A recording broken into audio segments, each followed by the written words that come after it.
Welcome to Worth, the heart of the Adrasia Empire. Inside the local adventurers guild, the receptionist is stunned as someone drags a massive trophy across the floor. It's the horn of a king minotaur, a AAA class monster that usually takes an entire army to kill, and this guy brought in solo. She calls the hunter Silver and hands over a heavy bag of reward money. She can't help but gush over him, mentioning he's one of only 5 SS-class adventurers in the world. Silver just tosses a few gold coins back. He tells her to buy a round for everyone in the building, instantly turning the whole crowd into his biggest fans. His only request is that she keeps the most difficult jobs coming his way first. Silver walks out, thinking about how he has to bribe everyone just to keep the peace and avoid the drama of being a top-tier hunter. He heads deep into the Imperial Palace and slips into a private room. Off comes the mask, revealing Arnold Lakesadler. He uses the Silver identity as a cover to move around without a royal escort. He's the 7th Imperial Prince, and he knows it would be a total scandal if the public found out about his double life. His steward, Sebastian, is already waiting to nag him about his unannounced arrival. Arnold is clearly used to the lectures. The world sees Arnold and his twin brother Leonard very differently. Leonard is the talented, brave genius of the family. While Leonard is out being refined and winning over the nobility, Arnold has carefully cultivated a reputation for being useless. As a child, he just wanted to play, which led his tutors to write him off as a lost cause. Eventually, the entire empire gave him a nickname that stuck: the Insipid Prince. Everyone in the castle looks down on him, but Arnold couldn't care less about the rumors. Sebastian interrupts his relaxation with some serious news. General Dominic has passed away. The general was a legendary veteran, and while the official story is natural causes, Arnold immediately smells an assassination. He suspects one of the top 3 contenders for the throne had the man taken out to clear the path. Dominic had recently started supporting a specific prince, making him a target in the power struggle. The one who suffers most from losing such an ally is the prince he was backing. And that prince is Arnold's twin brother, Leonard Lakesadler. Looking at the family hierarchy, Leonard was doing okay in 4th place, but now he's a prime target for the 3 heavy hitters at the top. Arnold knows Leonard only has a few choices: find new allies, stay neutral, or fight for the crown.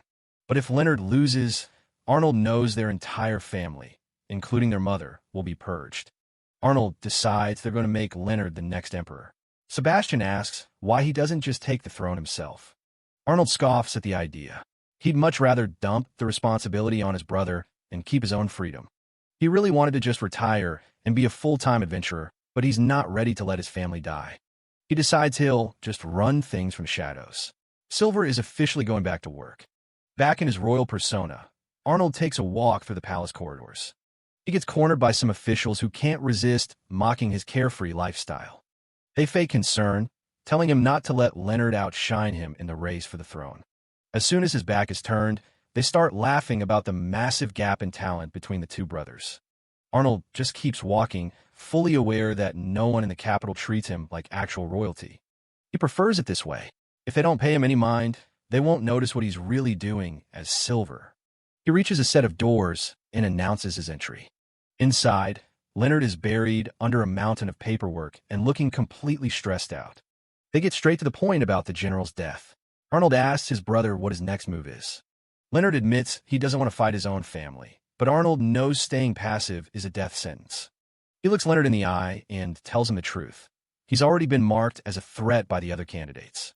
Leonard apologizes for dragging him into the mess, but Arnold is already thinking several steps ahead. Back in the palace, Leonard sits at his desk, ready to listen to Arnold's plan. He looks focused, but definitely a bit overwhelmed by the weight of what's coming. Leonard knows there's no turning back now. He's officially entering the battle for the throne. Arnold watches him, thinking his brother is way too soft for the job, which is exactly why people naturally want to support him. He tells Leonard the first step is building a power base, because the more influence he has, the harder he is to target. The 3 top contenders already have massive armies and political backing, so Leonard is starting from way behind. Leonard thanks him, but Arnold just tells him not to get his hopes up too high.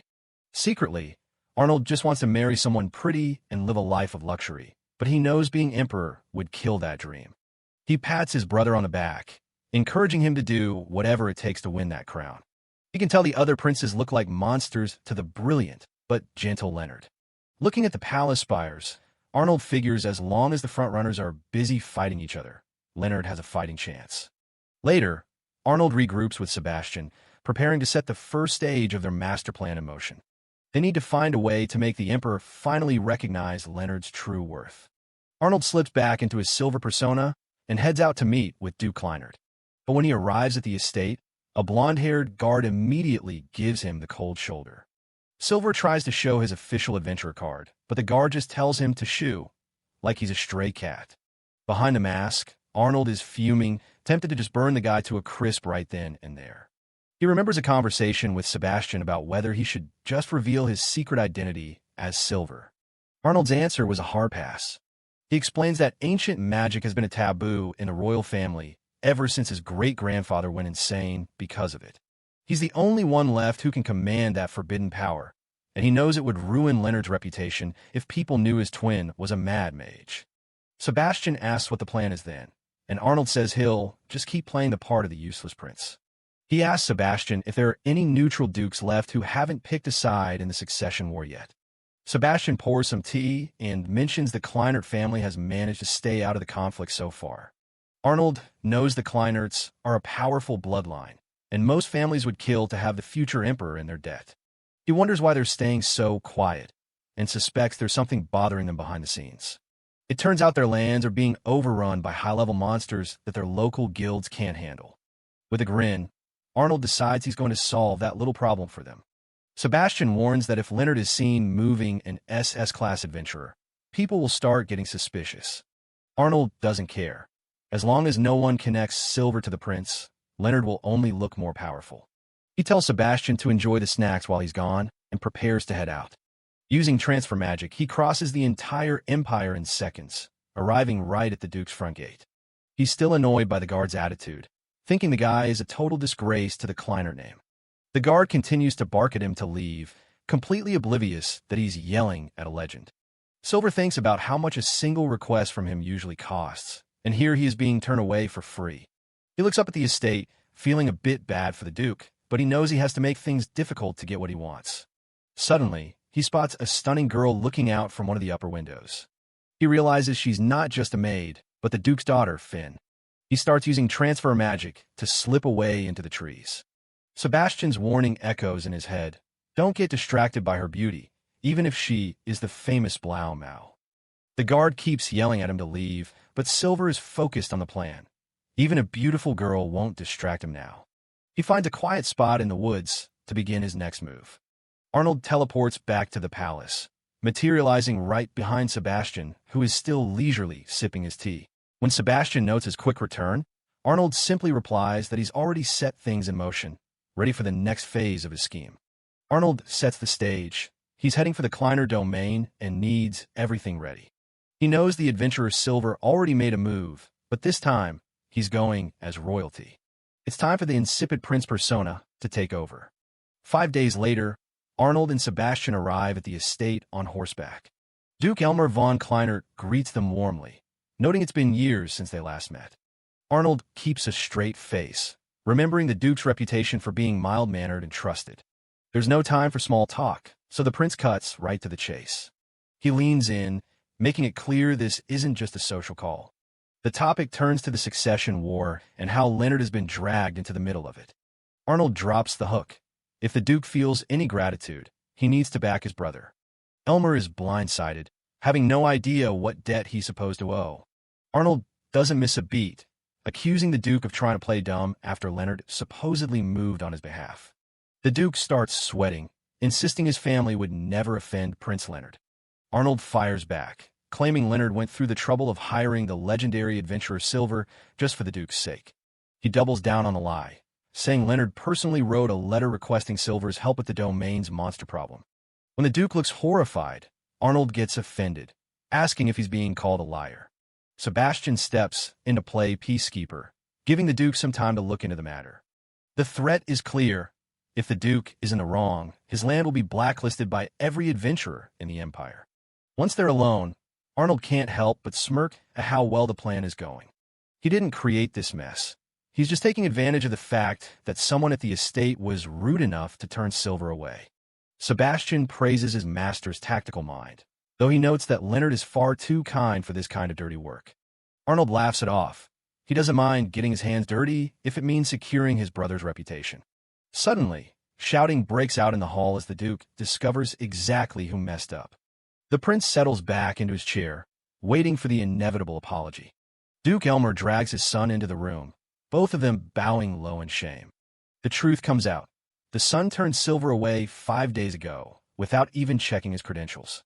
The boy tries to defend himself, arguing that a legendary hero showing up unannounced sounded like scam. It turns out he was just overzealous about keeping people away from his sister, Finn. Arnold watches the kid struggle, thinking it's probably safer for him to just keep his head down and apologize. He tells the Duke to save the lecture for later. A mistake by the son is still a failure for the house. Now for the real pressure. Arnold points out that Silver is likely finished with them, and someone has to pay for that lost connection. Terrified, Elmer offers his own life to make amends, but Arnold shuts that down immediately. Just as things get heavy, a door creaks open with a new offer. Finn appears in the doorway. She walks in with grace, begging for forgiveness on behalf of her father and brother. Arnold finds himself staring as she approaches. He's caught off guard by her presence. It's Finn von Kleinert, looking every bit like the blue gull people talk about. A memory flickers in Arnold's mind, a connection he didn't expect. The Duke and his son can only watch as the atmosphere in the room shifts completely. The story goes back 2 years, to when the Emperor ordered a special hair ornament shaped like a seagull. Every beautiful woman in the capital had gathered for the chance to wear it. That girl was Finn von Kleinert, and her beauty was so legendary that she'd been chosen at 14 to receive the blue gull ornament. Ever since then, men throughout the Empire have known her as the Blau Mau, the blue gull. Finn steps forward, begging for the prince's forgiveness and offering herself up to take the blame for her family's mistake. The Duke and his son immediately join her, desperate to protect the young girl from the fallout. Arnold is completely caught off guard. His plan was just to exert some psychological pressure on the Duke, not to be the villain in a family tragedy. He's left wondering how to fix this mess without looking like a monster. Arnold insists that even if Leonard forgives them, the fact remains that their household made a fool of the royal family. He plays the part of the arrogant prince perfectly, noting that his brother is far too soft and would likely just let everything slide. Duke Elmer admits that damaging the relationship with Prince Leonard's camp would be a disaster for his territory. Arnold commands the Duke to send his people to find Silver and bring him back for negotiations. The prince smirks internally. Everything is going exactly as planned, even if the Duke sees him as nothing more than a little man riding on his brother's coattails. Finn interrupts, begging for permission to accompany the prince on his search. Arnold's eyes widen. This definitely wasn't part of the strategy. He tries to process the sudden change in events. The prince eventually leads Finn to an old building, where they find Silver waiting for them. Silver seems unimpressed, noting that while he expected the Duke to send someone, he never thought the prince himself would show up. Of course, the figure in the mask is just an illusion Arnold created with magic, coupled with some memory alteration for the locals to make it look like Silver had been staying here. Thanks to Silver's magic mask, Arnold can play both roles without worrying about his voice or scent giving him away. Finn formally introduces herself and apologizes for her family's lack of manners 5 days ago. Silver scoffs, telling her that apologies won't fix a plummeting reputation.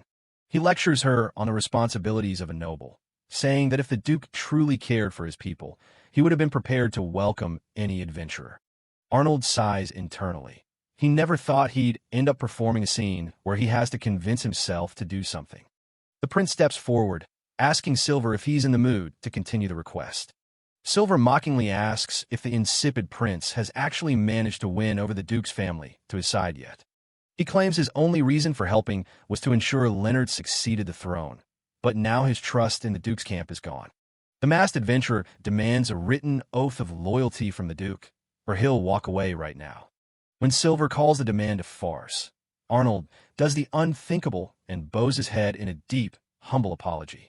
Finn is stunned to see a member of the royal family lower himself like this for the sake of her people. Arnold doesn't care about pride. He's just doing what's necessary to push the scheme forward. Silver is silent for a long moment, watching the prince maintain his bow. Finally, Silver relents, accepting the request on the condition that the Duke keeps his word. Finn is overjoyed, thanking them both as the carriage ride back to the capital begins. Sebastian waits for them by the carriage, ready to take them home. Arnold lets out a massive sigh, swearing he never wants to pull a stunt like that ever again. Finn turns to him, her eyes sparkling with gratitude for what he did. She clearly sees him as a noble hero, a far cry from the reality of the situation. Arnold tries to tell her she's got it all wrong, and that he only bowed for his own sake. But she won't hear it, insisting that his actions spoke louder than his words. She gives him a radiant smile, asking if he'd be willing to just let her have this one misunderstanding. The sight catches Arnold off guard, leaving him speechless for a moment. He's reminded of a meteor shower he watched with his mother as a child, a rare and beautiful moment. The same feeling of joy and warmth wells up inside him as he looks at her. As the carriage rattles away from the town, Arnold finds himself thinking that maybe, just maybe, these kinds of misunderstandings aren't so bad after all. Deep in the mountains of Duke Kleinert's domain, a massive monster is making itself right at home. Sebastian gives the report. The Duke sent A-class adventurers to handle it, but they aren't making any progress. It's a mother slime, an AA-class nightmare that keeps popping out smaller ones as fast as you can kill them. Arnold knows they need to act fast before the army of slimes gets out of hand, even if it means stepping on some toes. He tells the butler to head back while he handles the heavy lifting, hoping the locals don't put up too much of a fight. He marches right into the center of the adventurers' camp, looking every bit the legendary SS rank adventurer.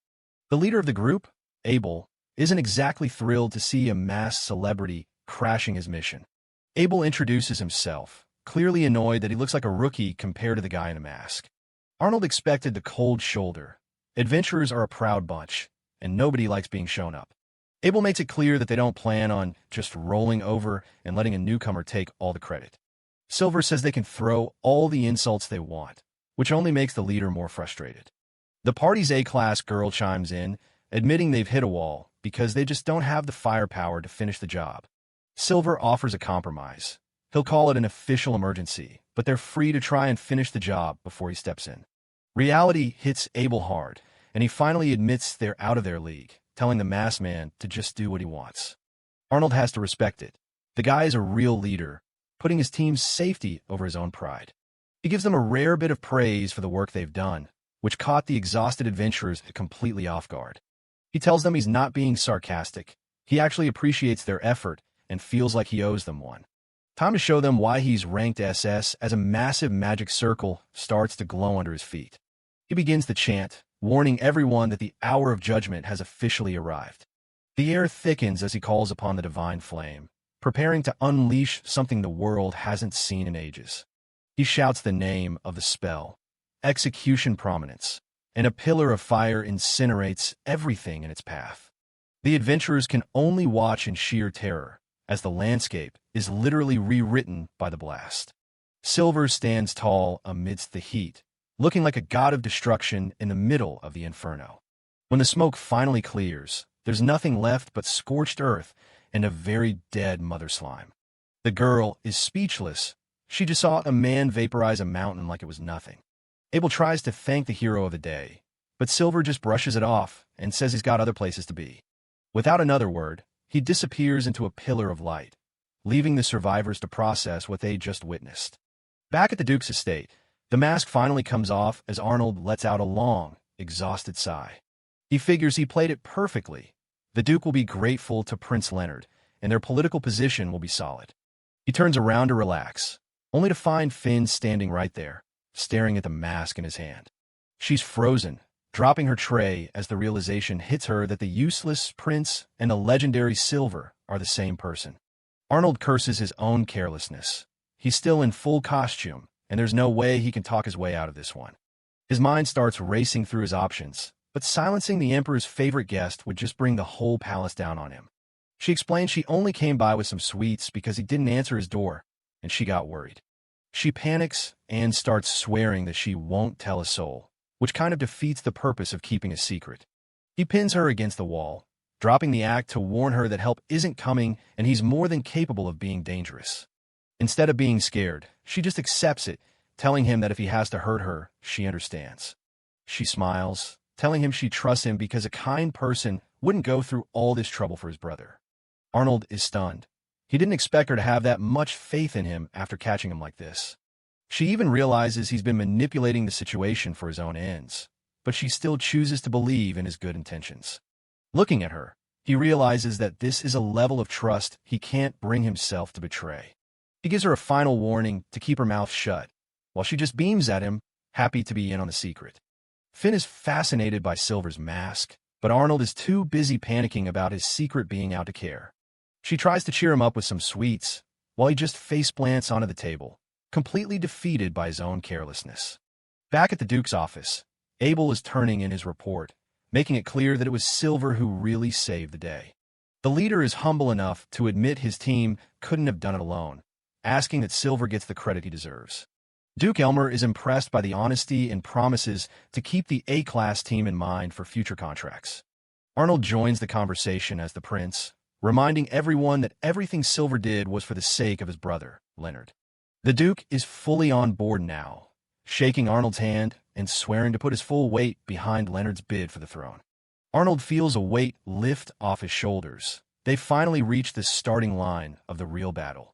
The Duke is worried they don't have enough manpower, but Arnold explains he's still looking for allies he can actually trust. To show how much he believes in them, the Duke decides to send his daughter, Finn, to help out in the capital. Elmer gets a little emotional, touched that his once quiet daughter is stepping up to help the Empire. Arnold realizes this is a double-edged sword. Finn is useful and connected, but she also knows way too much. He just nods along while the Duke begs him to make good use of her, probably already regretting this decision. Finn is all smiles as she waves goodbye to her family, officially joining Arnold's inner circle. Inside the carriage, she looks like she's on top of the world, ready to take on the capital. Arnold has to ground her, warning that this isn't a game and people are going to start dying for the crown soon. She doesn't flinch, telling him she knows exactly what she's getting into and still wants to help. He just stares at her, trying to figure out what's going on in her head. She jokes that it's better for her to stay close so he can keep an eye on her, which is the last thing he wants. He wonders if he's made a massive mistake letting a girl like this in on his biggest secret. They make it back and meet up with Leonard, who is shocked to hear his brother has connections with someone like Silver. Arnold lies through his teeth, saying Silver reached out first, and Leonard is just happy to have the help. He's carefully framing the narrative, so it looks like Silver is the one pulling the strings, not him. Finn brings in some tea, and Leonard is glad to see her again, completely unaware of the drama that went down earlier. Leonard's impressed by how quickly she's made herself at home, noting she has a real talent for getting people to open up. Leonard asks about the plan, and Arnold explains that Finn will be their primary negotiator in the capital. The bad news is that all the big-shot nobles have already picked their sides with the three main frontrunners. Arnold's attempt to talk serious politics is immediately derailed when Finn starts peppering him with questions about food. He eventually gives up and just lets her talk, realizing some battles just aren't worth fighting. He sets the scene for their next move, laying out exactly who they're going up against. There are three major players standing between Leonard and the throne: Eric, Gordon, and Xandra. Each one has a massive, loyal base of supporters, from civil officials to the entire Imperial military. Leonard can't help but think of their eldest brother, the one who should have been the next emperor. He was the perfect leader, but his sudden death on the battlefield left a power vacuum that everyone is now fighting to fill. Arnold tells him there's no use dwelling on the past, especially when their remaining siblings are sharks. He gives Leonard a rough slap on the back, telling him to man up because he's going to make sure he wins. Leonard's complaining about the pain while Finn giggles in the corner, just as a new face enters the room. Meet Marie Wilka, a stoic and talented commoner that Leonard scouted to be his personal aide. She's as cold and professional as they come, introducing herself to Finn without breaking her poker face. Arnold tries to give her a compliment, but it's like talking to a brick wall. He admits to himself that she's hard to read, and he has no idea how to actually talk to someone so expressionless. Marie hands over a stack of reports, and whatever is inside has Leonard looking like he's just seen a ghost. Leonard is reeling from the news and the reports. Their rivals are already making massive moves, buying up influence with sums of money they can't match. Arnold analyzes the situation with cold precision, knowing that if Gordon secures the Minister of Military Affairs, their fight for the throne is effectively over before it begins. Leonard feels the weight of the failure to recruit Baron Bormann, apologizing for the setback while his loyal aide, Marie Wilka, remains stoically by his side. But it's not all doom and gloom. Leonard reminds him they have a powerful ally in Finn, who is more than eager to prove her worth to their cause. The tension breaks for a moment as Arnold complains about his aching back from a long ride, proving that even a secret mastermind isn't immune to the physical toll of travel. A few days later, Finn is like a child in a candy store, beaming as she explores the bustling streets of the imperial capital for the first time. She's practically vibrating with excitement, dragging Arnold toward every side road and shop that catches her eye. She eventually feels a bit guilty for her impulsiveness, but Arnold doesn't mind the distraction. It's a rare moment of peace for him. However, their little outings are already starting a firestorm of rumors, with people whispering that the Duke's daughter is the key to Prince Leonard's sudden rise in popularity. To keep a low profile, they've both donned hooded cloaks, moving through the crowds as commoners while Finn points out every interesting building. Arnold insists they use nicknames to keep his identity a secret, suggesting Arn to keep things simple and safe. Finn is absolutely delighted by the idea, chirping out, "Master Arn," with a smile that has him wondering why she's so easily pleased. The atmosphere reminds Arnold of his younger days, when he used to sneak out of the palace just to be a normal kid playing in the dirt with everyone else. Finn admits she's always been lonely, and the idea of making real friends who don't care about her status is something she's only ever dreamed of. Their walk is cut short when a couple of kids playing nearby lose control of their water magic, sending a splash right toward them. Finn gets the brunt of it, letting out a surprised shriek as she's soaked, but she's quick to forgive the terrified children with a gentle laugh. Arnold grabs Finn and pulls her away from the fountain, telling her he's completely unharmed. He bluntly points out that her dress has become transparent from the water, leaving the poor girl mortified. Not wanting her to stay like that, Arnold offers to take her to a clothing shop owned by a friend of his. They meet the shopkeeper, who starts teasing them about being on a date, while Arnold tries to keep things strictly professional. Finn eventually comes out in a new, flowing dress and asks him how she looks. Arnold offers a rare, soft compliment, admitting the dress suits her well. As they leave the shop, the shopkeeper's parting comment about their date sends Finn into a blushing panic. They decide to stay in town for a while, grabbing some snacks as they walk through the marketplace. The two take a break by a quiet canal, watching the swans drift past. Finn's good mood returns as she plays with the water from a nearby fountain, enjoying the simple city life. Their peaceful afternoon is ruined when Arnold spots Guido von Holzwart, a noble he's had trouble with since they were kids. Guido immediately starts mocking Arnold, calling him a shady fellow who doesn't even look like royalty. The arrogant noble continues his rant, sneering at Arnold's lackluster attitude and reputation. He gets in Arnold's face, threatening to strike him and claiming that nobody would care if the insipid prince got a beating. Guido prepares to swing his cane, mocking Arnold for having a royal face but none of the status. Finn suddenly steps between them, announcing her full name and title to shut the noble down. Guido freezes, realizing he's just tried to pick a fight with someone accompanied by a high-ranking noblewoman.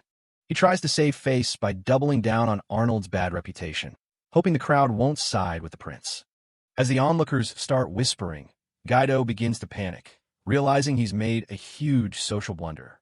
Finn smiles and points out that she wouldn't be out with Arnold if he was as useless as the rumors claim. Arnold watches her take charge, realizing he needs to settle this before her meddling makes things worse. He adjusts his collar and decides to perfectly mimic his brother Leonard's noble and authoritative persona. His entire demeanor shifts as he addresses Guido with a cold, piercing gaze that leaves the noble speechless. By flawlessly adopting Leonard's charisma, Arnold completely terrifies the bully, who now thinks he's facing the future emperor. He demands that Guido leave at once, making it clear that further insults to the royal family won't be tolerated. Guido flees in a panic, and Arnold finally drops the act with a long, tired sigh. He tells Finn they need to get out of the area before more people notice them. Once they're safe, Arnold lectures her, explaining that her rash interference just made them more enemies than before. Finn's eyes start to well up with tears as she realizes she might have actually messed things up for him. Arnold sees her reaction and decides it's not worth scolding her anymore, telling her to just learn from the mistake. He softens his tone and thanks her for trying to look out for him, even if it was dangerous. Finn quickly regains her composure and swears to be more careful next time. She shyly asks if he'd ever consider showing her around the town again in the future. Arnold gives her a small smile and agrees, thinking to himself that seeing her happy made the whole ordeal worth it. The scene shifts to the Imperial Palace the next morning as a new day begins. Arnold and Leonard discuss a rare, formal summons from their father, the Emperor. Arnold fumbles with his mantle as they approach the grand throne room, ignoring Leonard's reminders to look sharp. They step into the massive hall where the rest of the royal family has already assembled. Their primary rivals for the throne, Eric, Gordon, and Xandra, all watch them with various looks of disdain. Emperor Johannes stands before them all, acknowledging that every prince and princess is finally present. He announces that he's bringing back a certain competition that hasn't been held in decades. The Emperor officially declares the start of the Knights' Festival of the Hunt, signaling a massive escalation in the battle for succession. Arnold and Leonard watch carefully as their father, Emperor Johannes, continues his grand announcement. The Emperor declares that the winner of this hunt will receive a massive reward, effectively placing them first in line for the throne. Arnold processes the weight of this reward, realizing just how high the stakes for the succession have suddenly become. Prince Gordon, the Empire's most powerful warrior, slams his fist into his palm and demands a simple contest of raw strength. Emperor Johannes laughs off the suggestion, while young Prince Rupert watches the intense exchange between his older siblings. Princess Xandra sneers at Gordon, calling him a meathead and mocking the idea of a physical contest. Gordon and Xandra exchange sharp glares, each clearly ready to take the other down to claim the throne. Prince Eric adjusts his glasses and calmly apologizes for his siblings' lack of manners in the presence of the Emperor. Arnold observes Eric, noting that the intellectual genius is currently the closest to being named the next emperor. The Emperor silences the room, stating that a bit of healthy competition is exactly how he earned the throne himself. Johannes explains that while they haven't needed this festival recently, the sudden surge in monsters has changed things. Eric questions if the Adventurers Guild has actually given permission for the royals to interfere in their work. A messenger recalls the guild's desperate situation, where they were essentially forced to accept help to save the Empire's crops. The memory shows the guild administration relenting, realizing they couldn't possibly handle the monster swarms alone. Arnold realizes that using the elite Imperial Guard to hunt monsters is actually a clever way for his father to protect the people. The Emperor confirms he will divide the knights among the royals, challenging them to lead the charge. Gordon and Xandra listen intently as the Emperor prepares to reveal the final, most crucial details of the reward. Johannes announces that the victor will be officially appointed as the Empire's ambassador extraordinary. Arnold's eyes go wide as he realizes the sheer political power that title carries. Back at his residence, Arnold admits that they've found themselves in a real nightmare of a situation. Finn tries to stay positive, but Arnold just sighs, clearly exhausted by the turn of events. Arnold explains that if Leonard becomes the ambassador, they have a chance, but their rivals gaining the title would be a disaster. Finn panics as she learns the knights were only informed yesterday, meaning the whole thing was kept a total secret. Seabass looks over a map, confirming that pure luck will play a huge role in who encounters the rarest monsters first. Finn questions why the festival is being held in the east of all places. Arnold points out that despite the massive monster damage, no knights have been sent to that region yet.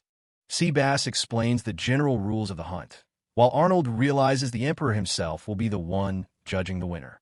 Finn suddenly brightens up, proudly announcing that she's come up with a brilliant strategy.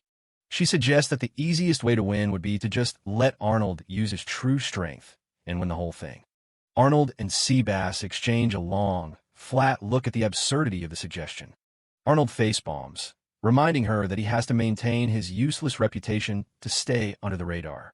He explains that a sudden victory would be suspicious and would only divide their support, making things harder for Leonard. Finn quickly apologizes, realizing that her brilliant plan was actually a terrible idea. Seabass chuckles, noting that in moments like this, her expressive nature really does resemble Prince Leonard's.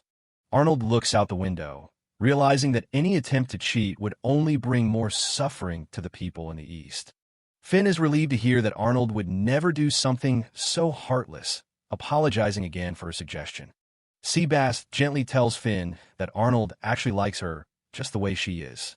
The comment sends Finn into a complete, blushing meltdown as she tries to hide her face. Arnold immediately tries to backpedal, though he doesn't outright deny it, which only makes things more awkward. Leonard enters the room with his new aide, Marie, and asks if he's interrupting anything important. Leonard admits that Arnold would be much better suited for the title, even if he's the one who has to officially take it.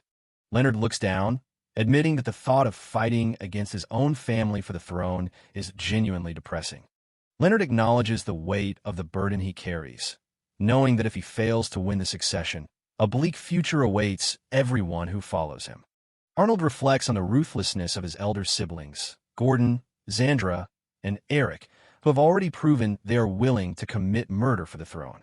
Arnold worries that Leonard's idealism and emotional nature might be a fatal weakness in the cutthroat battle ahead. Determined to see his path through, Leonard officially asks Arnold, Finn, and Seabass to lend him their strength. Arnold gives a confident grin and readily agrees, joined by his companions in their pledge to support Leonard. The scene shifts to a desolate wasteland where a lone, caped figure stands before a massive, looming silhouette. Arnold, disguised as the legendary adventurer Silver, confronts a massive mutated monster that has been terrorizing the borderlands. A terrifying, three-headed Cerberus snarls at Silver, its presence alone marking it as a high-level AAA-class threat. The beast lets out a devastating roar as it attacks, but Silver remains unfazed by the creature's immense power. With a simple gesture, Silver unleashes a series of magical bursts that completely overwhelm and destroy the monster. Silver stands over the smoking remains, realizing the rumors of sudden surge and dangerous monsters are indeed true. He turns his head as he hears the sound of approaching horses, realizing someone has come to investigate the battle. A knight on horseback calls out to him from the ridge, demanding to know if he was the one responsible for the recent explosion. The knight is taken aback as she gets a closer look at the mysterious masked man standing amidst the destruction. The woman begins to introduce herself, her silver armor and flowing platinum hair marking her as a high-ranking official. She declares her prestigious title as the leader of the Empire's elite guard units. The formidable knight reveals her name as Elna von Amsberg, the commanding officer of the Imperial Guard's 3rd Unit. Arnold, hidden behind his silver mask, watches as Elna von Amsberg arrives on horseback. She mentions she's there because she heard a Cerberus appeared. She looks at him and asks if he's the one who defeated it. Arnold immediately recognizes her as an Amsberg, a name that makes surrounding countries shake with fear.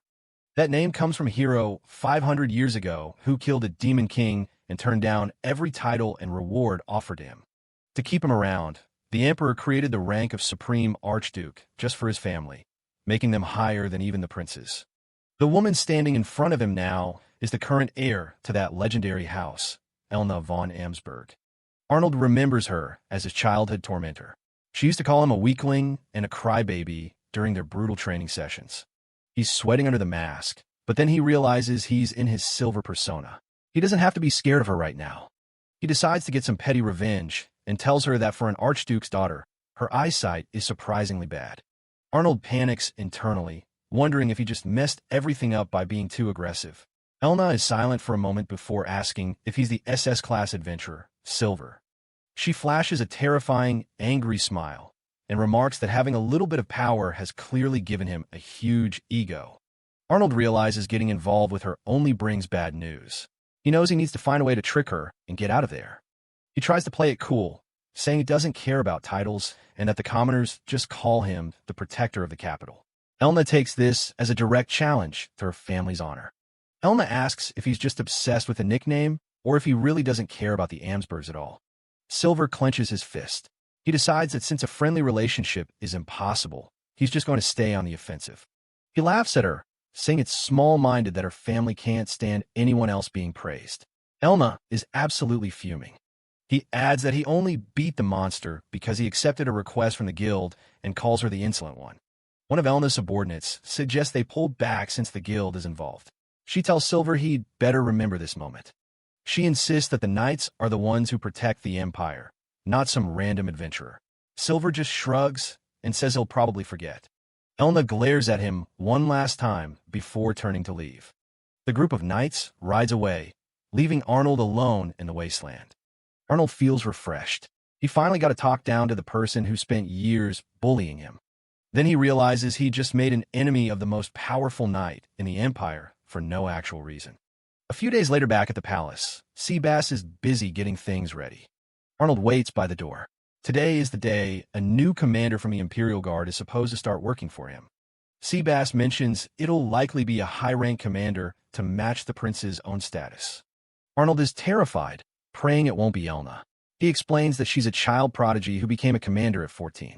He admits her skills are incredible, but he just can't stand her as a person. He remembers her dragging him around as a kid and calls her a demon in human clothing. The door opens and Elna is standing there with a smile. She asks exactly who he was calling a demon. Arnold and Seabass are both completely frozen in shock. Arnold starts shouting for Seabass to call the guards, but Seabass just calmly welcomes her. She introduces herself formally as the commanding officer of the 3rd Regiment. She notes that even though it's been years, Arnold hasn't changed at all. She mocks his reputation as the insipid prince. Arnold tries to brush it off with a bit of sarcasm. They lock eyes in a silent standoff. Arnold knows her personality too well. She's a childhood friend he never wanted to see again. He asks why she's even here, and she reveals that she had to beg the Emperor to assign her to him. Arnold is horrified. He tells her he doesn't want the throne and that his siblings are already watching his every move. He's frustrated because he knows she thinks she's doing him a favor, but they definitely aren't on the same page. Having someone as famous as Elna by his side makes him look like a top candidate for the throne, which messes up all his plans to stay hidden. Elna just stares at him, unimpressed by his complaints. She yells at him, saying she won't let him keep acting like a loser. She told his father she was going to put him on the straight and narrow path.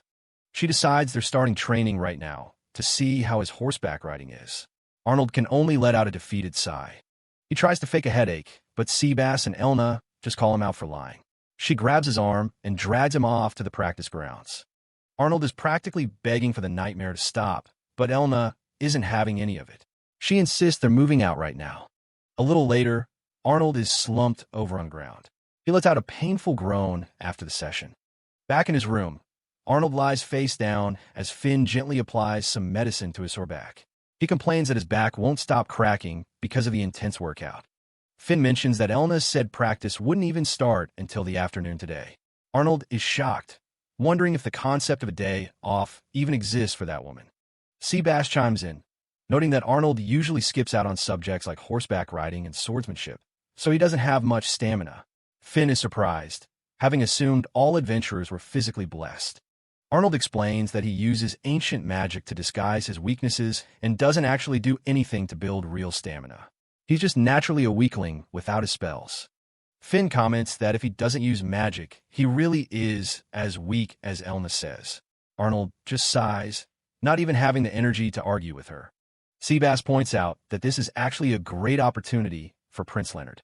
If Arnold keeps looking like a slacker, it makes Leo look even better by comparison. He explains that even if Arnold were to win, no one would believe he did it on his own because Elna is known as the strongest knight. Everyone would just assume she carried him. Arnold adds that it would look suspicious if he suddenly emerged victorious, but he's essentially been given the most powerful card in the game with Elna as his guard. Finn starts to understand the strategy. Arnold figures as long as he doesn't hold Elna back, their victory is basically guaranteed. Seabass chuckles, thinking about how the Emperor probably assumed Arnold would just be a burden to her. Finn asks why it wouldn't be better for Leo to just win in the first place. She thinks if Arnold became the ambassador, he could at least build some valuable connections for his brother. Seabass sees right through him, asking if the real reason is just because becoming an ambassador would be a huge hassle. Arnold flinches, clearly caught in a lie. Finn asks if he really needs to give absolutely everything to Leonard.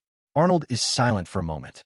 She says she understands he wants to hand everything over for Leo's sake, but Seabass cuts in, calling the prince a simple slacker. Finn is confused by the sudden shift. Arnold admits he just can't help himself and wants his brother to have it all, including the throne and the key positions. Finn notes there's really no hiding anything from her. Seabass warns him that his deception isn't exactly praiseworthy and that he's eventually going to make Elna angry. Arnold claims he isn't deceiving her, she just misunderstood the situation. A pair of boots clicks on the floor. Seabass comments that it's nice to have a longtime friend who treats you with such sincerity. Arnold just thinks of her as a constant headache. Elna stands there with a sweet smile, asking Arnold what exactly he finds so burdensome. He's instantly on edge. She explains she brought some topical medicine for someone who claimed they were too sore to move. Finn politely introduces herself, and Elna recognizes her as the Blaumau. Arnold watches Elna's friendly demeanor, noting that the smile she shows Finn is completely different from the ones he gets. He's convinced it's all just pure information manipulation. Elna senses his attitude and asks if he was just mocking her behind her back. Arnold tries to play it off, but she's already grabbing him to leave. Elna tells him that if he's fine enough to talk, it's time for practice. Arnold screams as he's manhandled, but Elna just tells him to move his body to feel better. Arnold is dragged down the hallway, leaving Finn and Seabass watching from the room. He's clearly miserable.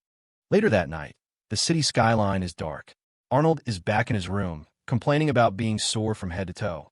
He stands before a brick wall and places his hand on it, activating a glowing magical circle. A hidden passage begins to open with a loud creak. Arnold steps into the secret room and heads down a set of stone stairs. The door closes behind him with a final click. Inside, he finds himself in a massive library. A voice calls out, saying his continuous research into magic is always impressive. Arnold smiles at the compliment. He addresses the figure as great-grandfather. An image of an old man is glowing from the pages of a large, ancient book on the desk. This is Gustav Lakes Adler, the emperor from 2 generations ago. He comments that Arnold must be something special to stay holed up in here without getting bored. Gustav is the one who taught Arnold everything he knows about ancient magic. He mentions that no matter how much time passes, the mysteries of sorcery never really get solved. Arnold reminds him that he's known as the rebellious emperor. Gustav just laughs it off, saying his only real mistake was letting a demon steal his body. Arnold points out that Gustav is the reason he has to keep his use of ancient magic a secret. It's a taboo in the royal family because everyone thinks it leads to insanity. Gustav counters that if he weren't locked away like this, Arnold never would have learned it. He notes that the special silver mask must be helping him out quite a bit. Gustav grumbles about the lack of gratitude from the younger generation. He tells Arnold to just spit it out and say what he came here to discuss. Arnold looks serious, saying his younger brother has been dragged into the fight for the throne. Gustav just notes that exceptional people always get pulled in eventually. Arnold wonders if his brother's involvement was intentional. He remembers an old general who was assassinated early on, forcing everyone to make a choice. He suspects the real goal was to drag Leo into the fight, so they'd have an excuse to take him out. He asks Gustav what he would do if he were one of the other princes. Gustav simply says he'd assassinate the crown prince. Gustav points out that even though his father's investigation said the crown prince died on the battlefield, it's his brother's own fault for getting killed. Arnold hasn't even asked his main question yet. Arnold realizes that many people likely felt the same way. He suggests that someone very close to the emperor must have been involved in a conspiracy. Gustav agrees that battle history is full of such traces. Arnold concludes that if the old man is right, he should assume everything from now on is part of a larger plot. He's especially worried about the upcoming festival. He asks if there's a spell that can control monsters. Gustav is immediately excited by the topic, yelling that it's time to talk about real magic. Arnold looks a bit overwhelmed by the sudden energy. Arnold notes the unusual spike in monster activity across the Empire and voices his suspicion that someone is pulling the strings. He initially suspects the second Imperial Princess, Xandra Lakes Adler, but Gustav explains that no magic spell is capable of controlling such a vast range, though a specific tool could do the job. Gustav elaborates on an ancient magical tool that lures monsters by emitting a sound they find irresistible. Arnold is skeptical, wondering if such a powerful relic truly exists outside of legends. Gustav identifies the artifact as the Hamelin flute, a relic from a more magically advanced era. Arnold explains that the upcoming Knights Festival of the Hunt, where royals command knights to compete for the title of Ambassador Extraordinary, would be the perfect place for someone to use such a tool. Arnold worries that if an enemy has the flute, victory would be impossible, as they could summon monsters at will. Gustav agrees, noting that whoever holds the flute will likely win unless they make a grave error, while Arnold quietly resolves to ensure their victory. In the quiet of the library, Arnold and the old sage go over the throne candidates. It's a dangerous game, but none of the frontrunners would be stupid enough to risk the entire empire just to win.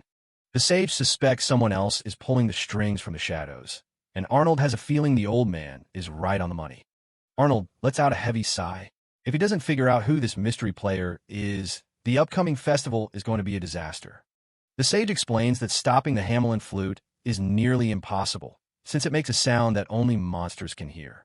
As Arnold gets ready to head out, the old man gives him one last warning to stay on high alert. But the trouble starts sooner than expected.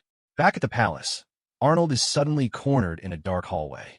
A cloaked assassin steps out, thinking he's caught the useless prince off guard. Arnold doesn't even look worried. The guy says he's just there to put him to sleep for a bit, but he clearly doesn't know who he's dealing with. A flash of magic later, and the tables are completely turned. The assassin is slammed into a cage of magical chains before he can even blink.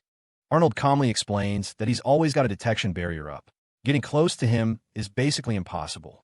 He gets right to the point and asks who sent the hit squad. Someone had to pull some serious strings to get an assassin into a guarded castle. The assassin tries to stay silent, but Arnold has already narrowed it down to the 3 main candidates for the throne. Just then, another threat tries to jump in, but a heavy footstep echoes down the corridor. It's Seabass. He reports that the other 3 members of the team have already been dealt with. The butler is disappointed that they underestimated his master, while Arnold prepares to crack the captive's resolve.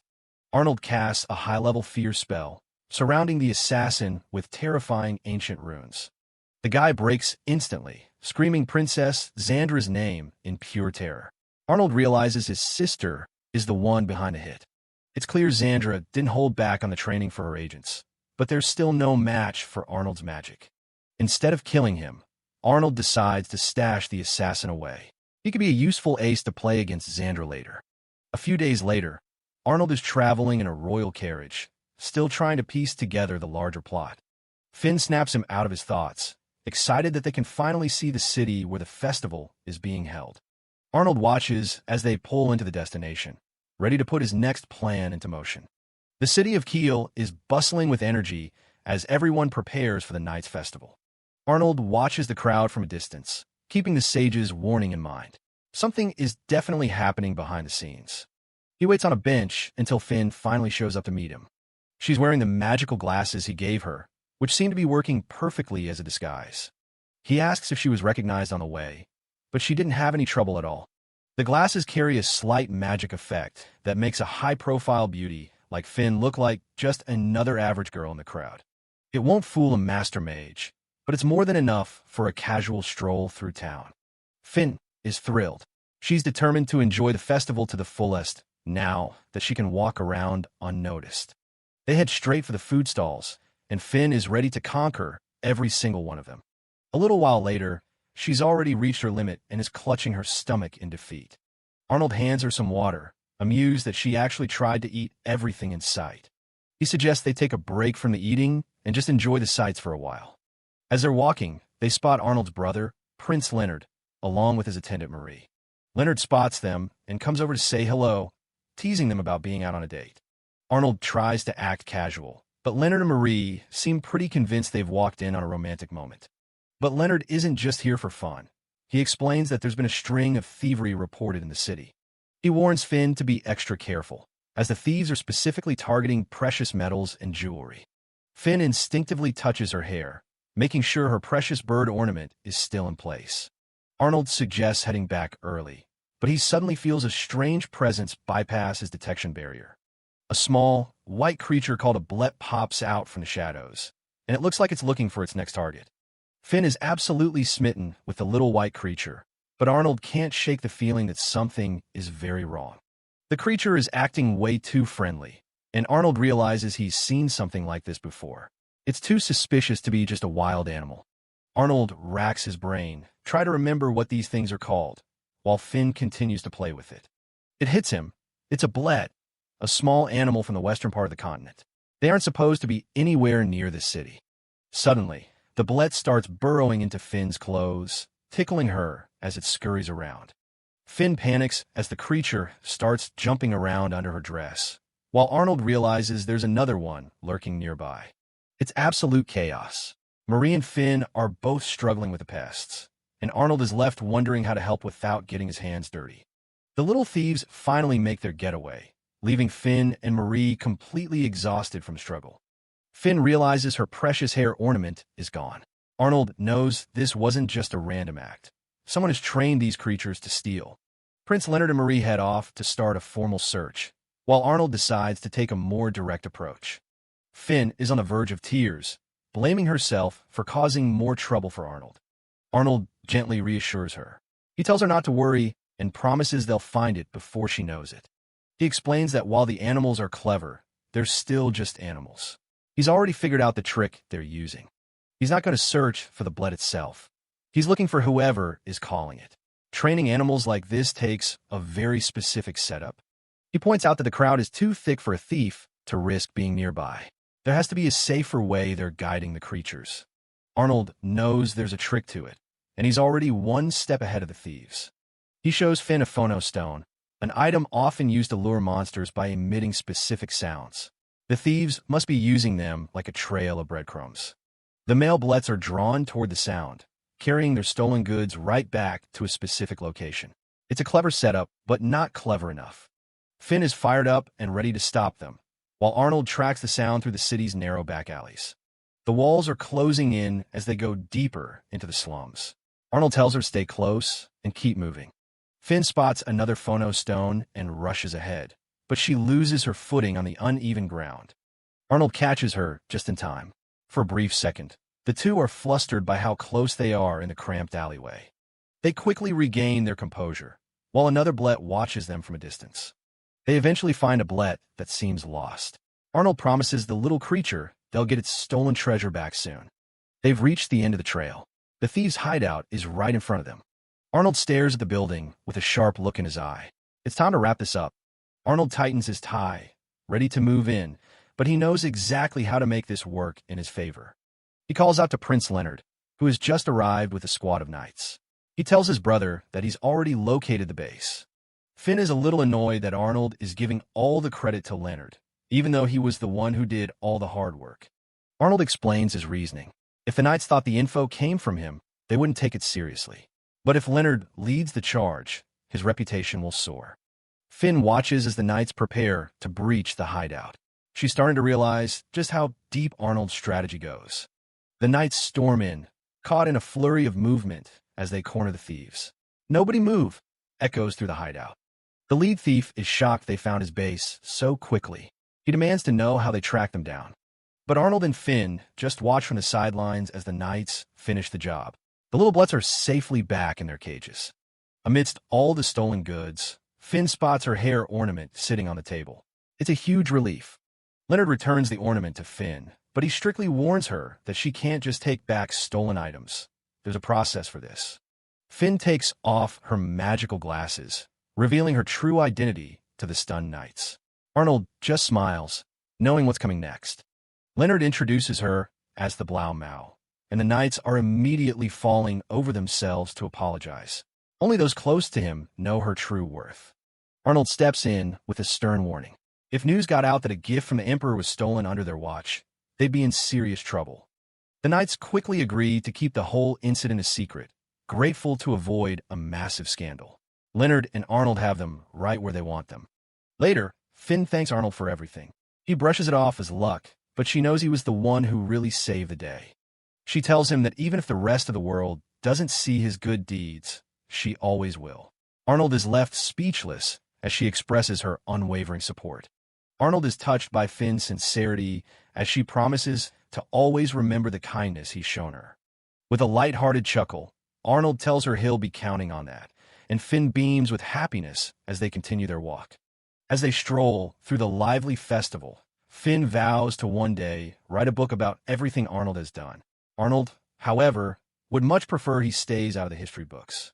The city is buzzing as the festival finally kicks into high gear. Arnold and Leonard are just chilling on a roof, watching the main event get started. Down in the streets, the commoners are having a blast thanks to the Emperor's idea of handing out cash beforehand. Elna shows up looking absolutely wiped, but Arnold just gives her a casual greeting. She's been busy dealing with festival chaos like pickpockets and brawls while the princes have been relaxing. Leonard explains that he's been out visiting villages hit by monsters to try and lift their spirits. Arnold isn't exactly impressed. He's way more interested in his grilled lizard on a stick. He's perfectly fine with everyone thinking he's a slacker, since it makes his hidden work a lot easier to pull off.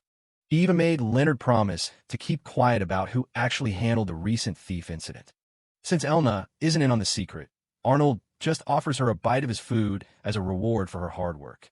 Before things can get too relaxed, Emperor Johannes takes the stage to address the massive crowd. Arnold and Finn are waiting behind the scenes, realizing they have to wait a bit longer before making their entrance. Suddenly, his little sister Krista appears, looking completely terrified and clutching her rabbit plushie. Arnold can tell right away that something's wrong and asks her what's on her mind. She's shaken up because she just saw a vision of the city being surrounded by monsters. See, Krista was born with a very rare and powerful form of innate magic. She has the power of precognition, seeing flashes of a future that hasn't happened yet. Arnold's always told her to keep it between them, so the other royals wouldn't try to use her for their own gain. He asks if she saw anyone specific die, but she tells him it was just the city itself in danger. He comforts her and tells her she's a good girl for coming to him first. Just then, Finn walks in with some snacks, totally oblivious to the heavy conversation. Arnold uses the chance to introduce her to Krista, hoping Finn can keep the kid distracted. Krista is immediately starstruck because Finn is known as the most beautiful lady in the Empire. Arnold leaves the two of them together, glad that his sister is in safe hands while he gets ready. He tells Krista not to be upset, explaining that they have to do this because of their royal duty. On his way out, he runs into Princess Xandra, who's always ready with an insult. She mocks him for playing nanny, but Arnold just hits back at her foul mood.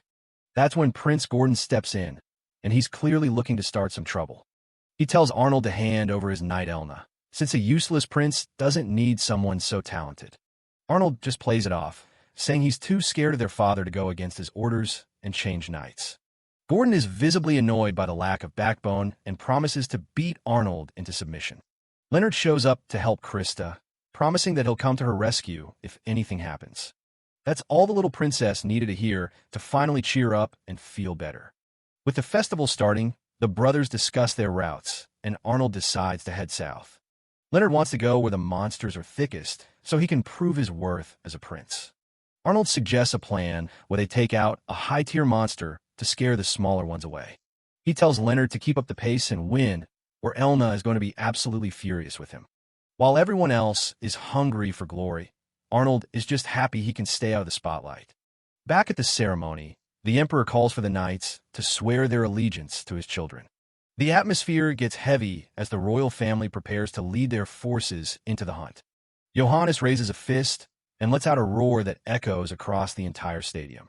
And with that, the Knights' Festival of the Hunt is officially underway. Arnold knows there's a plot brewing in the shadows, but he couldn't care less right now. Elna asks if he's ready, and he's more than prepared. He gives her a confident look, confirming that of course he is. Meanwhile, Leonard is already on the move, leading his unit out with high spirits. Arnold's plan is simple, just outsmart everyone else. Elna doesn't hold back either, charging into battle with a war cry as she plunges her blade into a monster. The fighting is fast and brutal, but it's over before it really began. Arnold sits atop his horse, casually noting that they've cleared out the area. Elna checks their progress on a magic tool, 30 bloodhounds down. They were already crushing the midday rankings. But there's a catch to this festival. Every royal child is fitted with a magic bracelet that monitors their position. The knights assigned to them were 1-2. If they stray more than a kilometer apart, the bracelet breaks and they're disqualified. Arnold notices the knights look half dead from exhaustion and suggests they head to a nearby city to rest. Elna's confused by the sudden change in pace, but Arnold reminds her that he's the one in charge of the unit's orders. She reluctantly agrees to follow his lead, and they start making their way toward town. Night falls, and they find a local tavern to unwind after a long day of hunting. Elna realizes that this was exactly what the Emperor wanted, The festival is bringing life and coin back to the local towns. But as the drinks flow, the mood shifts. Elna slams the table, demanding to know where Arnold really stands in all this.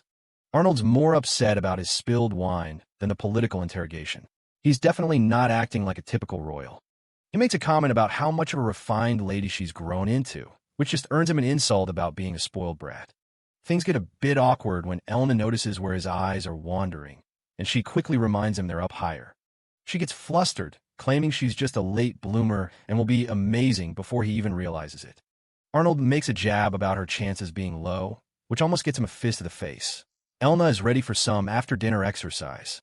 After the chaos dies down, Elna sighs, realizing that Arnold really hasn't changed a bit over the years. Arnold just shrugs it off. He's perfectly content being known as the useless, insipid prince while Leonard takes the spotlight. But for Elna, seeing him act this way is just plain frustrating. She knows he's capable of so much more. She tells him straight up, it's his silence and lack of ambition that give the other nobles an excuse to mock him. Arnold leans back, curious about what she's actually hoping to achieve by pushing him so hard.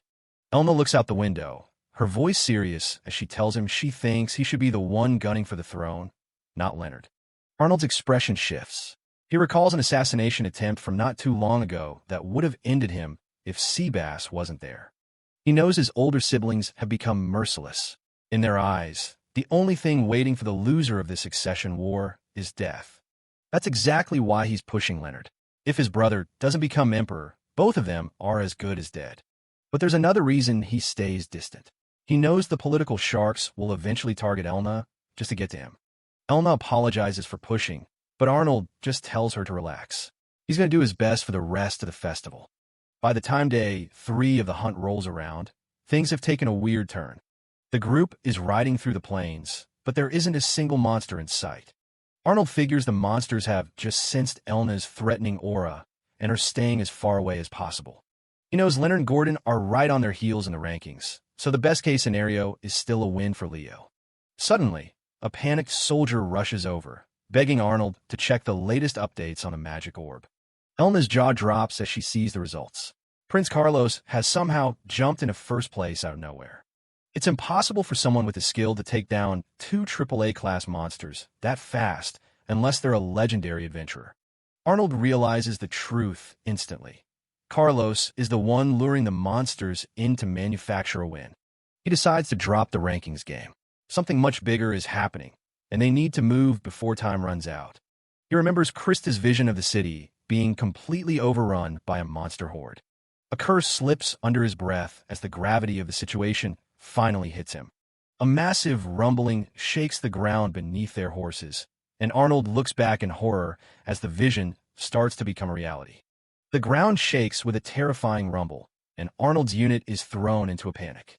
He realizes with a start that the threat he feared is actually happening. Elna looks back, her expression tightening with concern as she tries to make sense of the sudden chaos. Arnold explains that a massive herd of monsters is charging their way. It's not just a coincidence. He suspects Carlos is using some kind of flute to lead them. The monsters are headed straight for Kiel. If they reach the city, the local guards won't stand a chance, and the Imperial Knights are already spread too thin to help. The worst-case scenario isn't just a massacre, it's a full-on revolt. If the Emperor flees while the people are trampled, the resulting public fury could tear the Empire apart. Arnold clenches his fist in silent rage. Carlos's plan is beyond malicious. He's perfectly willing to let innocent people die just to secure his own victory. Arnold turns to Elna, his voice heavy with command as he asks if she can save Kiel. Elna doesn't hesitate, declaring that her duty is to protect both the people and the Emperor. The knights standing behind her echo her sentiment, swearing on their lives that they will defend the town until the bitter end. Arnold looks each of them in the eye. He demands they swear not just to fight, but to survive. He won't let a single one of them throw their lives away needlessly. Elna grips her sword, her resolve unwavering as she prepares to lead the charge into the oncoming storm. She drops to one knee, swearing on her blade and her name that she will fulfill Arnold's command. The other knights follow her lead, their voices rising in a solemn vow to return home alive. Arnold watches them with a faint, knowing smile. Their conviction is exactly what he needed to see. With a quick click, Arnold unfastens his magic bracelet and tosses it aside. Elna stares in shock, unable to believe what he's just done. Arnold plays it off as an accident, casually telling her he'll just go grab a drink in town while they handle the monsters. He knows he'd only be a hindrance on the battlefield. He tells Elna to make sure his father knows he's the one who broke it. He's disqualifying himself, so she can move freely without him weighing her down. Arnold's voice rings out with authority as he gives his final order. Prioritize saving lives, even if it means the city falls. He tells them to save the Emperor, but more importantly, save every last person in Kiel. He knows Krista and Finn are still there and in danger. Elna reluctantly accepts the order, though she's clearly worried about leaving him behind without protection. Sebastian steps forward, assuring Elna that he will take full responsibility for the prince's safety. Elna is surprised to see the butler so calm, but she takes comfort in his presence. She knows Sebastian is more than capable. Arnold watches them go, his expression unreadable as he places the burden of the city's survival on their shoulders. Elna takes a deep breath, steeling herself for the fight ahead. She knows there's no turning back now. With a final, defiant shout, she raises her sword and spurs her horse toward Kiel, ready to tear through anyone who stands in her way. Arnold watches his unit disappear into the distance, a cold smirk finally touching his lips. The mask is about to come off. He calls Sebastian over, his voice sharp and focused. It's time for them to make their move. Arnold dons his silver mask, his entire aura shifting from a lazy prince to a calculated warrior. It's time to start operating behind the scenes. Meanwhile, in Kiel, the nightmare has begun. Monsters are already breaching the city walls, and the defenders are struggling to hold the line. Panicked civilians flee through the streets while the guards fight a losing battle against the winged creatures circling above. The city is on the brink of total collapse. A monster bird dives toward a little girl, its claws ready to strike. Emperor Johannes slices the beast down midair, telling the kid to run for cover. A knight frantically begs the emperor to leave the danger zone immediately. But Johannes isn't budging. He rallies his men to stand their ground and protect the town. Watching from a distance, two hooded figures find the emperor's heroics hilarious. Johannes isn't one to be watched. He glares in their direction, demanding to know who's there. They introduce themselves as Sam and Dean, sounding way too casual for the chaos around them. The emperor catches a glimpse of their fangs. They're vampires, and they aren't here for a friendly visit. They explain that they've moved past simple revenge. Now, they want the whole empire to suffer. Sam mocks him, saying they'll drain every drop of his blood before tossing his corpse in the capital. Johannes doesn't flinch, telling them the empire will stand strong even if he's killed. Mon. Dean admits the old man's got spirit, though it won't change his fate. The vampire charges up a sphere of dark energy, the air crackling around his hand. He tells the emperor to regret the day his family ever made enemies of their kind. He lets the blast fly, a beam of pure malice aimed straight for the emperor. Suddenly, Elna von Amsberg arrives and blocks the magic with a flash of her blade. The vampires are annoyed by the interruption and tell her to get out of the way. Elna ignores them and bows to Johannes, asking for his forgiveness for being late. Johannes is just glad to see her, noting how much she's matured as a knight. He realizes Arnold was the one who sent her and gives her a proud nod. Elna prepares her stance, ready to show them the true power of her house. Sam just laughs, remembering she's the one stuck babysitting the insipid prince.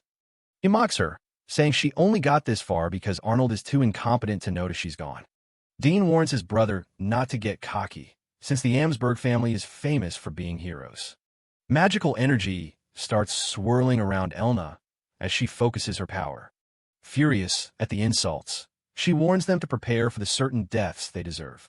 She lunges forward with incredible speed, her blade clashing with the vampire's power. Dean admits she's fast, but tells her she'll soon regret raising her sword against them. The city walls have become a war zone, with defenders struggling to hold the line. Johannes watches the struggle, realizing they're still outmatched, even with Elna's help. Suddenly, Prince Carlos rides in, announcing himself like he's the star of the show.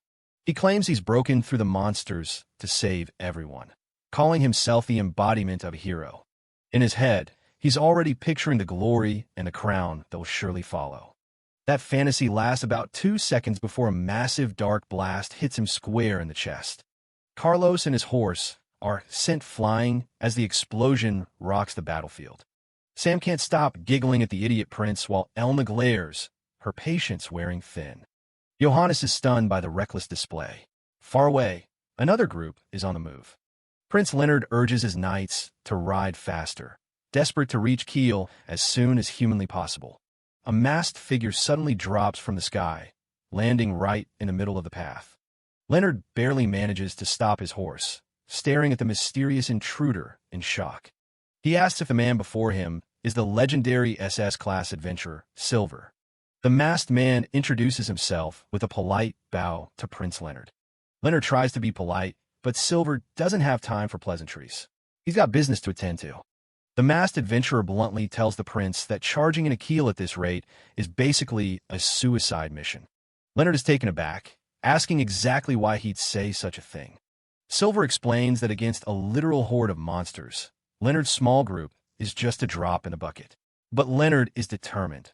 Even if he can only save one life, he's going.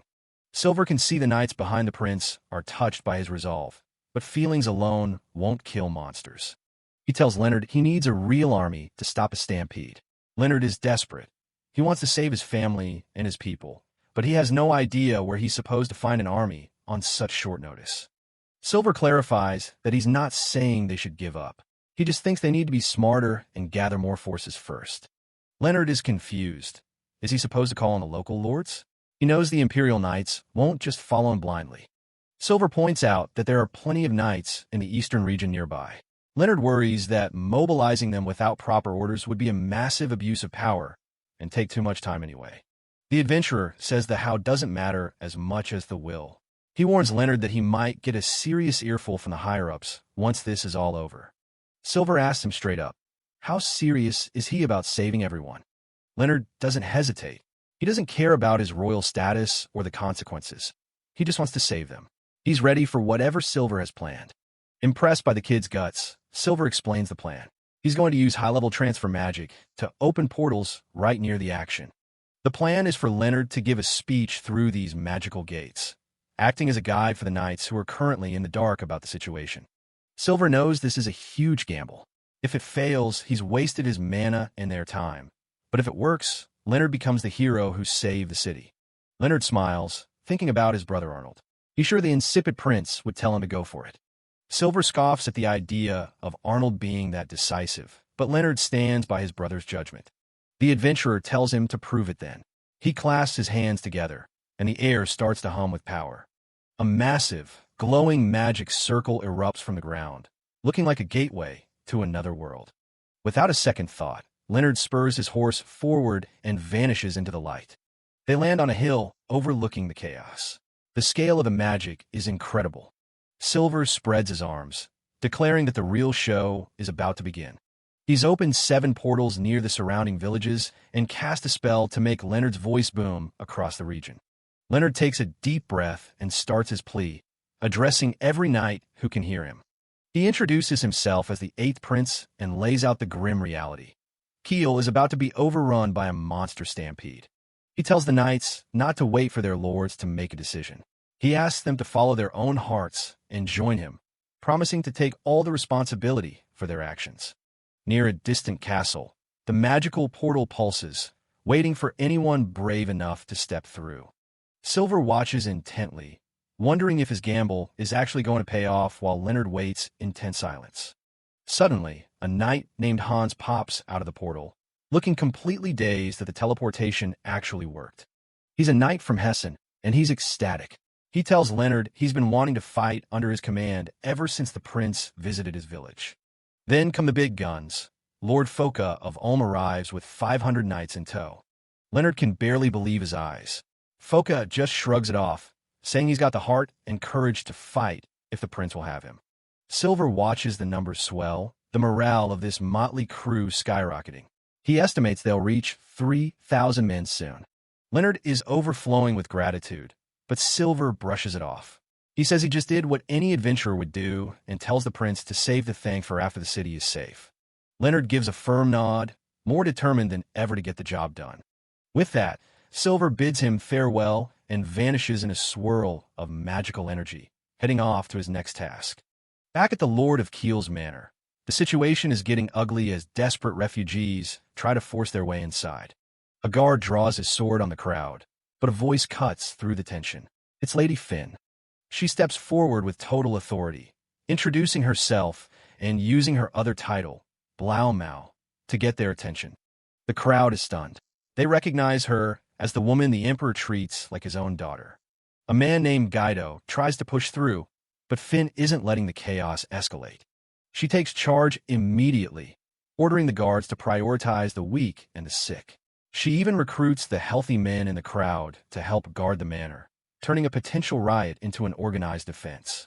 Finn addresses the restless crowd at the gate. She explains that a monster stampede is a lethal force, but if they follow her instructions, they might just buy enough time to survive. Lord Guido, the son of Duke Holsworth, is relieved to be let in, but Finn isn't going to let him off easy. She glares at him, saying he should be utterly ashamed of himself for running away. Guido is furious, his face contorting as he demands to know who she thinks she is to insult a noble of his stand-in. Finn doesn't flinch. She informs him that the current orders come directly from Princess Krista, who is left in charge of the residence while the Lord of Keel is away.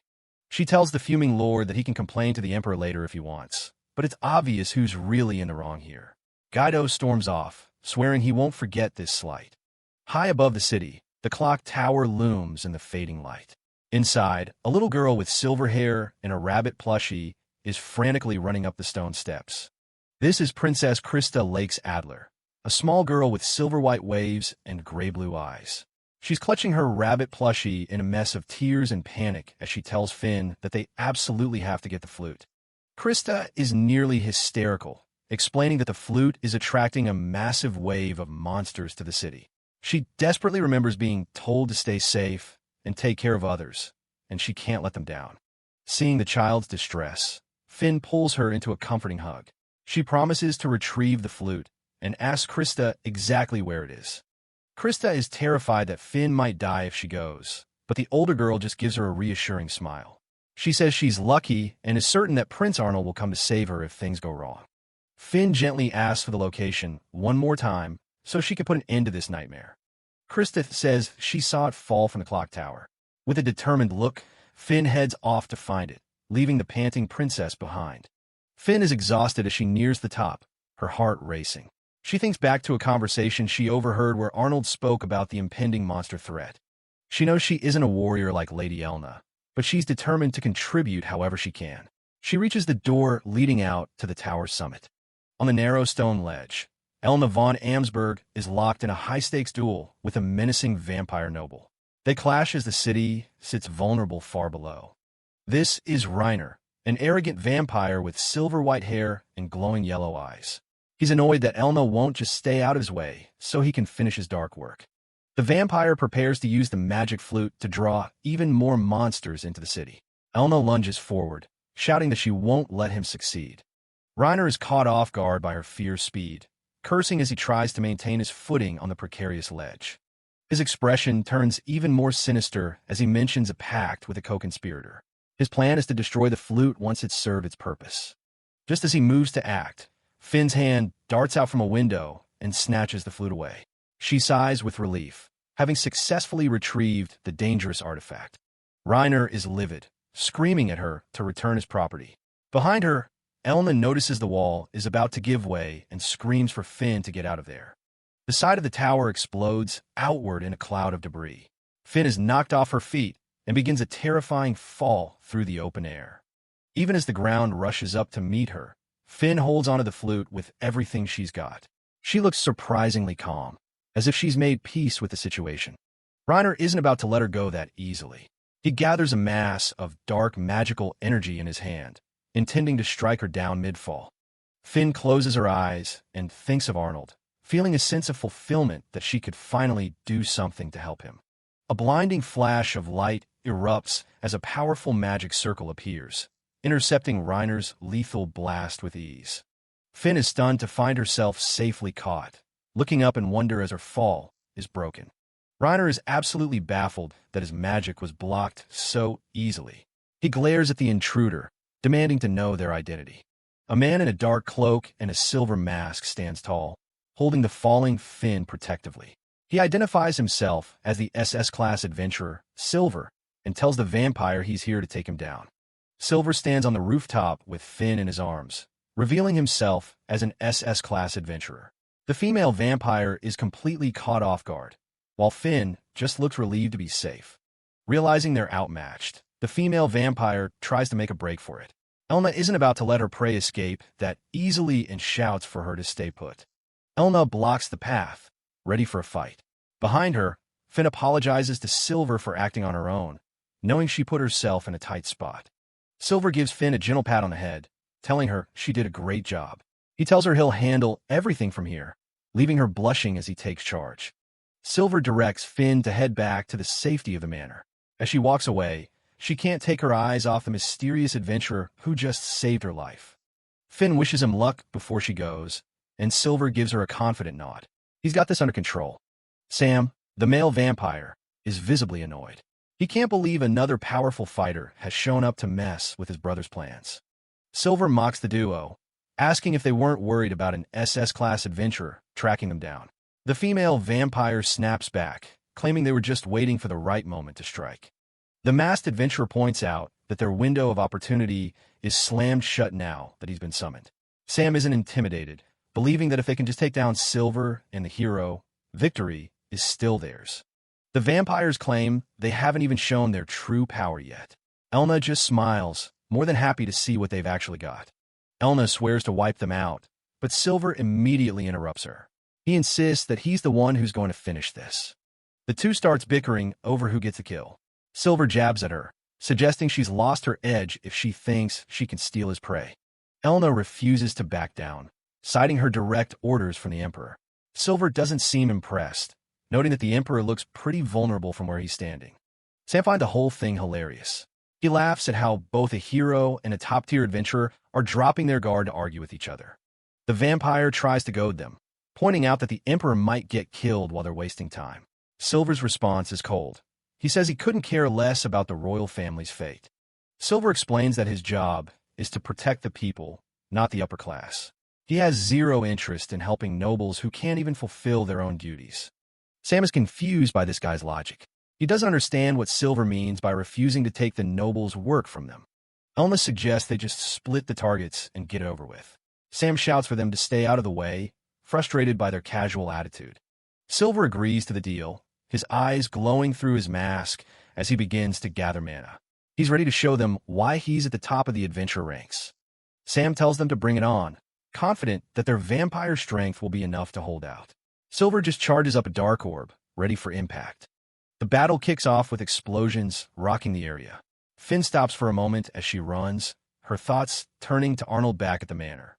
Silver lunges forward with a shout, his speed leaving streaks of light behind him. He's not holding anything back. The masked adventurer gets right in Sam's face, clashing with him in close quarters. The vampire is furious at being confronted by a lowly human. Sam thinks he's found an opening as Silver closes in, but he's mistaken. Silver is already preparing his next move. Silver lands a massive blow, sending Sam reeling. The vampire can't believe how much faster the human is compared to before. Elna is confused by the fight, yelling at Silver for not being more effective. She doesn't think the vampire should be this hard to take down. Silver takes a hit and ends up on the ground, seemingly frustrated. He mutters about how being an adventurer is starting to feel like a total chore. Seeing Silver on the ground, Sam starts laughing. He mocks them for being so afraid of a mortal who can't even hold his own. Silver stands back up, his voice dropping to a low growl. He's done playing around, and his anger is finally hitting its limit. Sam is suddenly on edge as the atmosphere shifts. He doesn't understand why his attacks are no longer working on the man in the silver mask. A knight's severed arm is miraculously restored as a healing light washes over the battlefield. The soldiers are stunned by the sudden recovery. Sam realizes that while they were fighting, Silver was actually setting up a massive healing barrier for the troops. The vampire is speechless at the sheer amount of mana required for such a stunt. A huge magic circle expands across the entire city, signaling the completion of Silver's plan. The whole area is glowing with his power. Suddenly, black chains burst from the ground, binding both Sam and the female vampire. They're caught completely off guard by the sudden trap. The vampires struggle to break free, but Silver tells them it's useless. He asks if they're finally ready for what's coming. The image of Arnold's face appears behind the mask as he declares it's time for their punishment. The lazy prince persona is completely gone. The ancient magic curse chain barrier is now fully active. These chains don't just bind, they actively curse and weaken anyone caught in them. Silver explains that while vampires are physically strong, their true power is magical. By sealing their mana with these chains, he's effectively turned them into weaklings. More chains lash out, this time targeting Elna as she's running. She's annoyed, wondering why the hell she's getting caught up in his magic too. Silver jokingly explains that the chains only target those who see him as an enemy. He tells Elna that the fact she's bound means she secretly has a grudge against him. Elna is fuming, insisting she was only worried about him getting himself killed. Silver just laughs it off, saying her way of worrying is pretty rough on the people around her. Chibi Arnold in the corner seems to be having the time of his life. Elna is left shouting in rage as Silver continues to tease her. The battle might be won, but the bickering between these two is far from over. Silver mocks them, saying vampires are nothing once their magic is sealed. Sam vows to break free and kill them all. Silver charges a dark orb, telling them their time is up and asking for last words. Desperate, the vampires offer rewards for their release. Silver isn't interested in a bribe. Sam asks why he's doing this. Silver explains he's not here for a guild request, just fulfilling his responsibility as an adventurer. The female vampire screams they aren't monsters, but Silver doesn't care. He says the guild labeled them as monsters, and their actions prove it. Silver asks if they have anything else to say while they struggle in his chains. Elna draws her blade, threatening to kill them if they don't talk. The vampires refuse to yield to humans. Silver says he's ready. Elna realizes he's planning something massive and warns him not to blow up the city. Elna declares she's a von Amsberg, and her duty is to wipe out the Empire's enemies. She reaches up, calling for the legendary Sword of the Stars to appear. A massive pillar of light shoots into the sky. Narrative explains this blade defeated the Demon King 5 centuries ago. The blinding light catches the vampires off guard as Elna prepares her strike. It's a sword made from a meteor that can cut through existence. Silver is impressed by the power. Elna claims the prey as hers. Silver sighs and lets her have that one, though they're still bickering. Silver starts his own move, calling himself the Usurper and drawing power from the underworld. He unleashes infinity darkness, a void that starts swallowing the area. Silver tells the monsters he's sending them to oblivion and warns everyone to run. Up on the walls, the Emperor and his men see the massive light from the combined attack. Johannes orders everyone to pull back to the castle walls. Leonard watches, stunned. Silver and Elna tell the vampires to repent as their attacks collide. The vampires scream in terror. A huge explosion wipes out the monster horde outside the city. The blast is so intense, it clears the entire battlefield in seconds. A massive shockwave and light cover the plains where the monsters were. Johannes and Leonard look out at the now empty battlefield. Every monster has been purged. Silver and Elna land as the light fades away. Johannes breathes a sigh of relief. Silver thinks they might have overdone it with that blast. Silver formally takes his leave, asking the Emperor not to blame the guild for his personal choices. Johannes thanks him for the help. As Silver walks off, Elna has a lot to say, but decides to keep it to herself for once. She thanks him for saving Finn, her childhood friend. Silver apologizes for mocking the insipid prince earlier, but adds that the guy must have a hard life with a friend like her. Elna is left shouting in rage as Silver disappears into thin air. At a local inn, the stable hand notices a royal-looking horse. People inside wonder if a member of the royal family is actually staying there. Arnold is back in his room, unmasked and exhausted. Sebastian has tea ready and praises his work. Arnold admits he used way too much mana. Sebastian tells him to rest while he handles the rest. Arnold's eyes are closing. He's totally beat and ready for sleep. Sebastian watches him sleep, noting he was magnificent. 3 days later, a carriage rattles through the streets of Kiel. Arnold is half awake in the carriage. Sebastian says they'll be mocked for being late, but Arnold doesn't mind. They arrive at the manor, and Princess Krista runs out to greet her big brother. Krista hugs Arnold tight, admitting she was terrified while he was away. He's just relieved she's okay. Arnold greets the rest of the household, glad to see everyone survive the crisis. He praises Master Silver for helping out, calling him a good guy, even if nobody knows who he really is. One of the girls isn't convinced, asking what could possibly make that masked man seem like a decent person. Arnold points out that Silver saved the Empire, and getting Princess Krista to agree with him only makes the others more annoyed. A quiet smile from one of the attendants shows she's just happy to have the prince back home. The mood turns cold when Eric appears, demanding to know why Arnold is so late returning. Arnold offers a sarcastic apology, but Eric knows his brother doesn't feel a shred of remorse. Eric scolds him for his attitude, but Arnold maintains his carefree mask, insisting he isn't trying to cause any drama. Eric commends him for sending Elna ahead, but warns him to stay in line. Arnold notes that Eric is already talking like he's the emperor. Eric doubles down, declaring that neither Gordon, Xandra, nor anyone else can stop him from taking the throne. He gives Arnold a final warning not to get cocky, and Arnold casually promises to keep that in mind. Krista is still shaken up by the vision she had earlier. Arnold pats her on the head, telling her she's safe now and nothing bad is going to happen to her. Once Krista and the fluffy Blet head off, Arnold pulls Leonard aside. He's got something important to discuss before they meet with their father. Inside the palace, Emperor Johannes gathers the family for a heavy update. Apparently, Prince Carlos has finally woken up and started talking. It turns out Carlos was working with those vampires all along. He used a magic flute to lure monsters just to look like a hero during the festival. Hearing the news, Prince Eric slams his fist down in a rage. He can't believe how incredibly stupid their brother was to pull a stunt like that. To Eric, it's unforgivable. Carlos didn't just mess with the festival. He put the entire empire in danger just for his own ego. Princess Xandra and Gordon drop to their knees, begging the emperor for mercy. Even if he's a fool, he's still their little brother. Then there's Leonard. Johannes acknowledges his success in the festival and asks for his honest take on the situation. Leonard doesn't hold back, shouting that such an atrocity can't be forgiven. He actually suggests that Carlos should be beheaded for his crimes. The entire room goes silent with shock. Nobody expected the soft-spoken prince to drop a death sentence on his own blood. Even Johannes looks a bit taken aback, asking Leonard if he really remembers that he's talking about his own brother. Leonard doubles down, arguing that Carlos is a traitor before he's a brother. If they spare him, it'll send a terrible message to the people and the soldiers who bled. He insists they need to take his head to reassure the lands that justice is fair for everyone. Behind him, Arnold is hiding a little smirk. This was all part of Arnold's plan. He whispered to Leonard earlier that by taking the hardline stance, he actually gives the emperor a chance to be merciful without looking weak.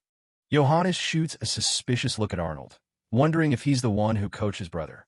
Arnold just plays it cool, pretending he has no idea what he's talking about. In the end, the emperor decides to respect the other's wishes and spare Carlos's life. Leonard looks genuinely surprised it worked. With that settled, Johannes officially declares Leonard the winner of the festival. Leonard bows deeply as he accepts the honor. Since the other princes were disqualified, Leonard's popularity in the East and his leadership during the crisis made him the obvious choice. Johannes tells Gordon to suck it up and accept the result. Gordon isn't happy about it, but you don't exactly argue with the emperor. Suddenly, Elna von Amsberg steps forward with a request of her own. She wants the emperor to reverse Arnold's disqualification from the hunt. She argues that Arnold breaking his bracelet was a heroic sacrifice to save the city, and it shouldn't be held against him. Johannes turns to Arnold to confirm, and he admits he did on purpose.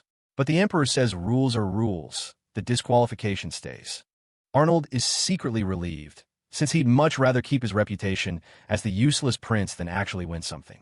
But Johannes has a different idea. He says since Arnold's mistake saved the day, he's going to reward him for it. Arnold gets a very bad feeling about this. The emperor announces he's appointing Arnold as the official aide to the new ambassador, Leonard. Arnold's jaw practically hits the floor. He tries to stutter out an excuse about having zero talent, but Johannes just tells him he can leave all the actual work to Leonard. Arnold is panicking inside. He thought he was being clever, but he never imagined he'd end up tied to Leonard's official duties. As they're dismissed, Eric and Xandra look on with smug expressions. They're clearly enjoying seeing Arnold get dragged into the political spotlight. Elna thinks it's great that Arnold finally has a job, but he's so depressed he tells her he doesn't even want her near him right now. He realizes his sarcastic attitude probably backfired and annoyed his father into giving him this promotion. Elma just watches him mope, totally confused. Later, Arnold visits Finn for some tea to clear his head. He takes a sip and notices it's a lot more bitter and aromatic than the usual stuff. Finn explains that she learned a unique steeping method from her mother using special leaves she got from someone at the manor. She can tell Arnold is completely drained, so she made this tea specifically to help him recover. Arnold tries to play it off like he's fine. She insists he drink the whole thing. Arnold thanks her for the help, but Finn says she's the one who owes him everything.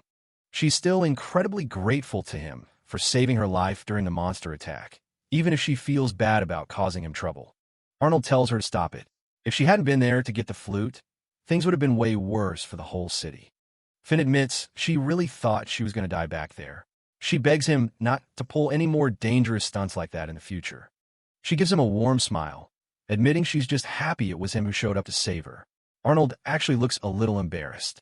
He tries to choke down the rest of the tea, but the bitterness is really kicking his butt. Finn playfully tells him he needs at least 2 more cups. As she watches him drink, Finn thinks about how Arnold hasn't changed a bit since the very first day they met. She remembers being a nervous little girl, terrified of meeting the Emperor. It was Arnold who stepped in and cheered her up back then. Ever since that day, she's always looked up to him, no matter what kind of mask he tries to wear. Finn watches Arnold sleep, thinking about how he's still the same kind person she met all those years ago. She admits that back then his kindness made her want to become someone who could support him. She leans in close, wondering if he even remembers the promise she made to herself. Even if she ends up being a burden, she still wants to be by his side. She keeps staring at his sleeping face, her heart racing as she gets closer and closer. She knows she might be bothering him, but she can't help it. Arnold's out cold, snoring softly while Finn prepares a blanket. She's got a mischievous little smile as she covers him up, happy to take care of him for once. She whispers to him that he probably won't remember this, but she doesn't care. Seeing him this peaceful is enough for her. She's so close now that she can feel his breath, her face turning bright red. It's a quiet, intimate moment that she never wants to end. Suddenly, her brain catches up to what she's doing, and she freezes. The reality of the situation hits her like a ton of bricks. Finn panics, her face practically glowing from the embarrassment. She can't believe she almost did something so bold while he was sleeping. She starts chugging water like her life depends on it, trying to cool down her burning cheeks. She's a total mess, and Arnold's still just dreaming away. She slumps back in her seat, letting out a long sigh as she tries to compose herself. One glance at him is enough to make her heart skip another beat.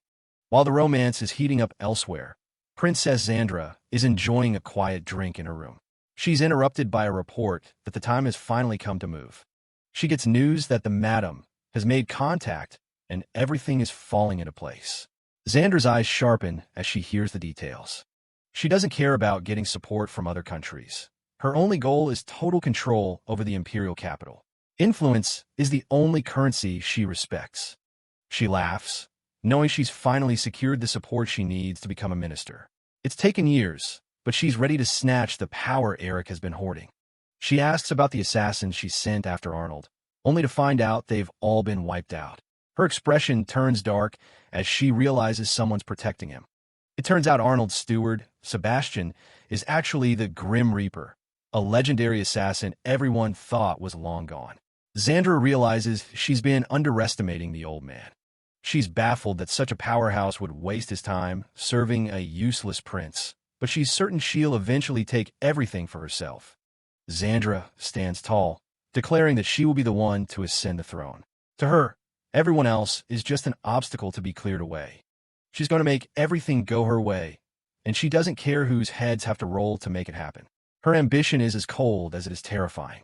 A flush creeps across her face as she thinks about her upcoming victory.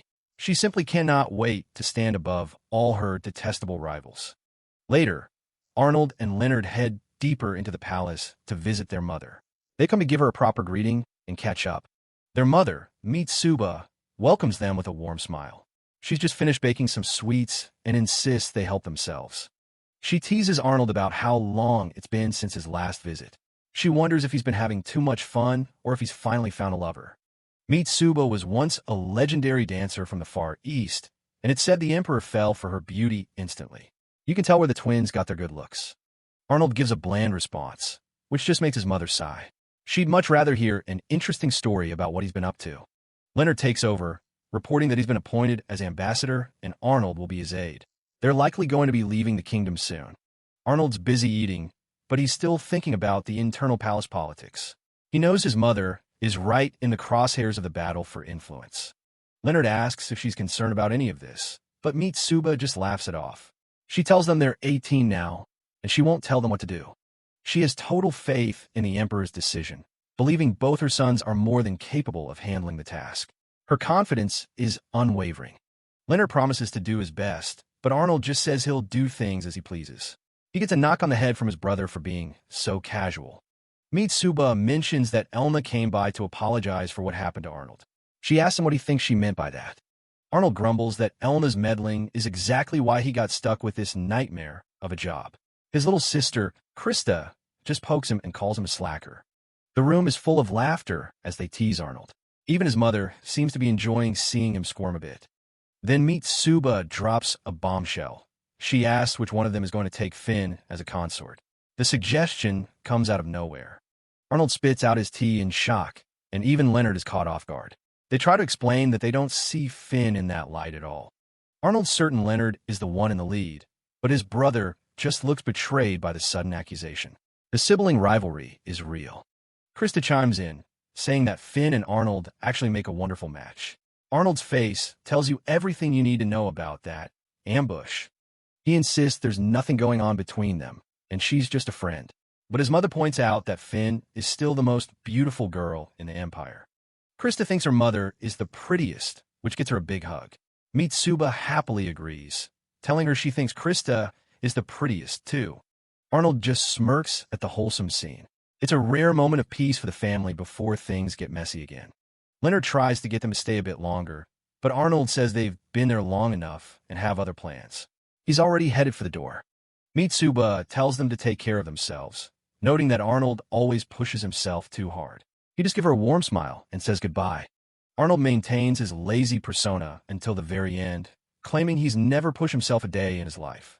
Mitsuba just smiles knowingly, giving him her blessing to do his best in his own way. As he steps away from the peaceful garden and out of his family's sight, Arnold takes a deep, steadying breath. The carefree mask begins to fall away, replaced by something much sharper. His eyes lose their dullness, sparking with a cold and calculating intensity. The insipid prince is gone, and a dangerous strategist has taken his place. He immediately turns to Sebastian with a series of cold commands. He wants his steward to dig up every bit of leverage they have on the neutral nobles before they leave the Empire. Arnold looks back one last time at the memory of his mother and siblings laughing together.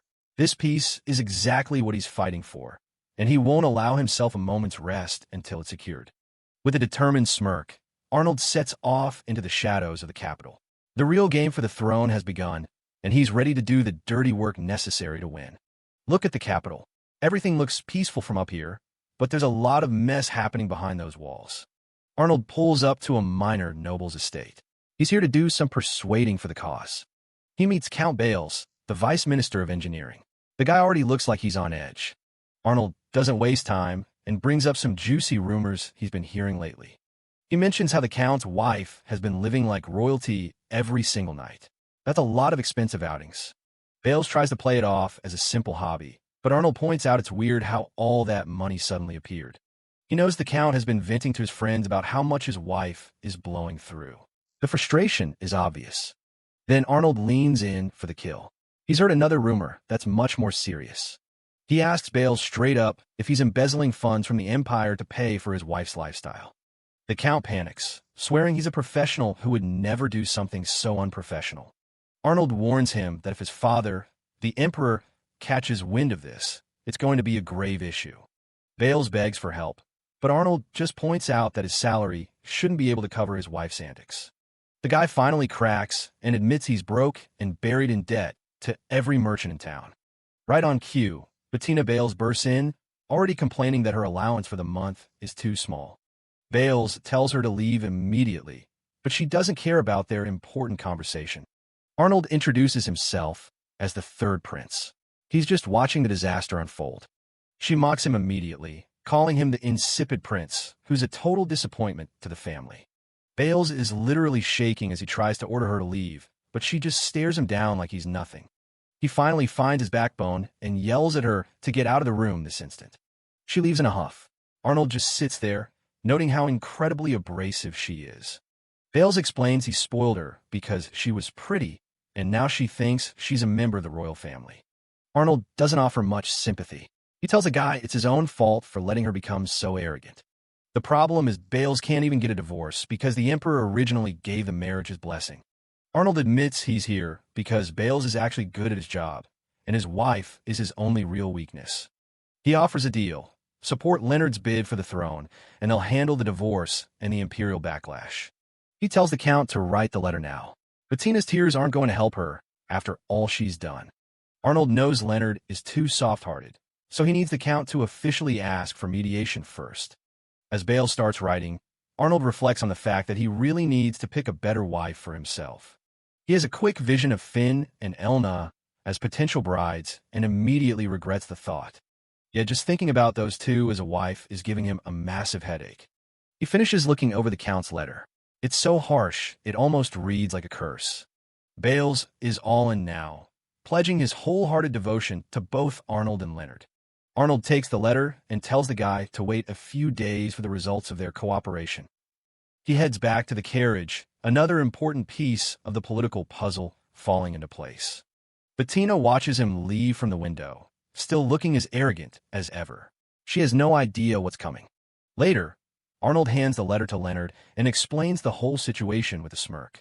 Everything goes exactly to plan. The Emperor orders the divorce, and Leonard's influence in the court grows.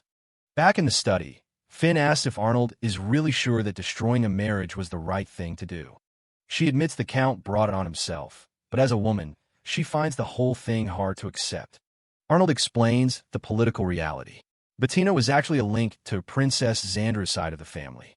He keeps writing, explaining that while the bond isn't deep, he's not taking any chances with Xandra's influence. Finn remembers where the siblings' support lies: Prince Eric in civil service, Prince Gordon in the military, and Xandra with the mages. Finn is ecstatic that she correctly identified Prince Gordon as having the weakest support base in the capital, since most of his military backers are stationed at the borders. She thinks it's a piece of cake now, but Arnold reminds her that not every military officer is out in the field. Some are right here in the palace. The correct answer is actually Princess Xandra. Finn is crushed, wondering how the powerful princess could possibly be considered the weakest link. Arnold decides to break it down using a plate of cookies, much to Finn's horror as he snaps one of her favorites in half. He explains that while civil and military officials are tied directly to the capital's infrastructure, mages like Xandra don't have those same deep-rooted connections to the day-to-day operations of the Empire.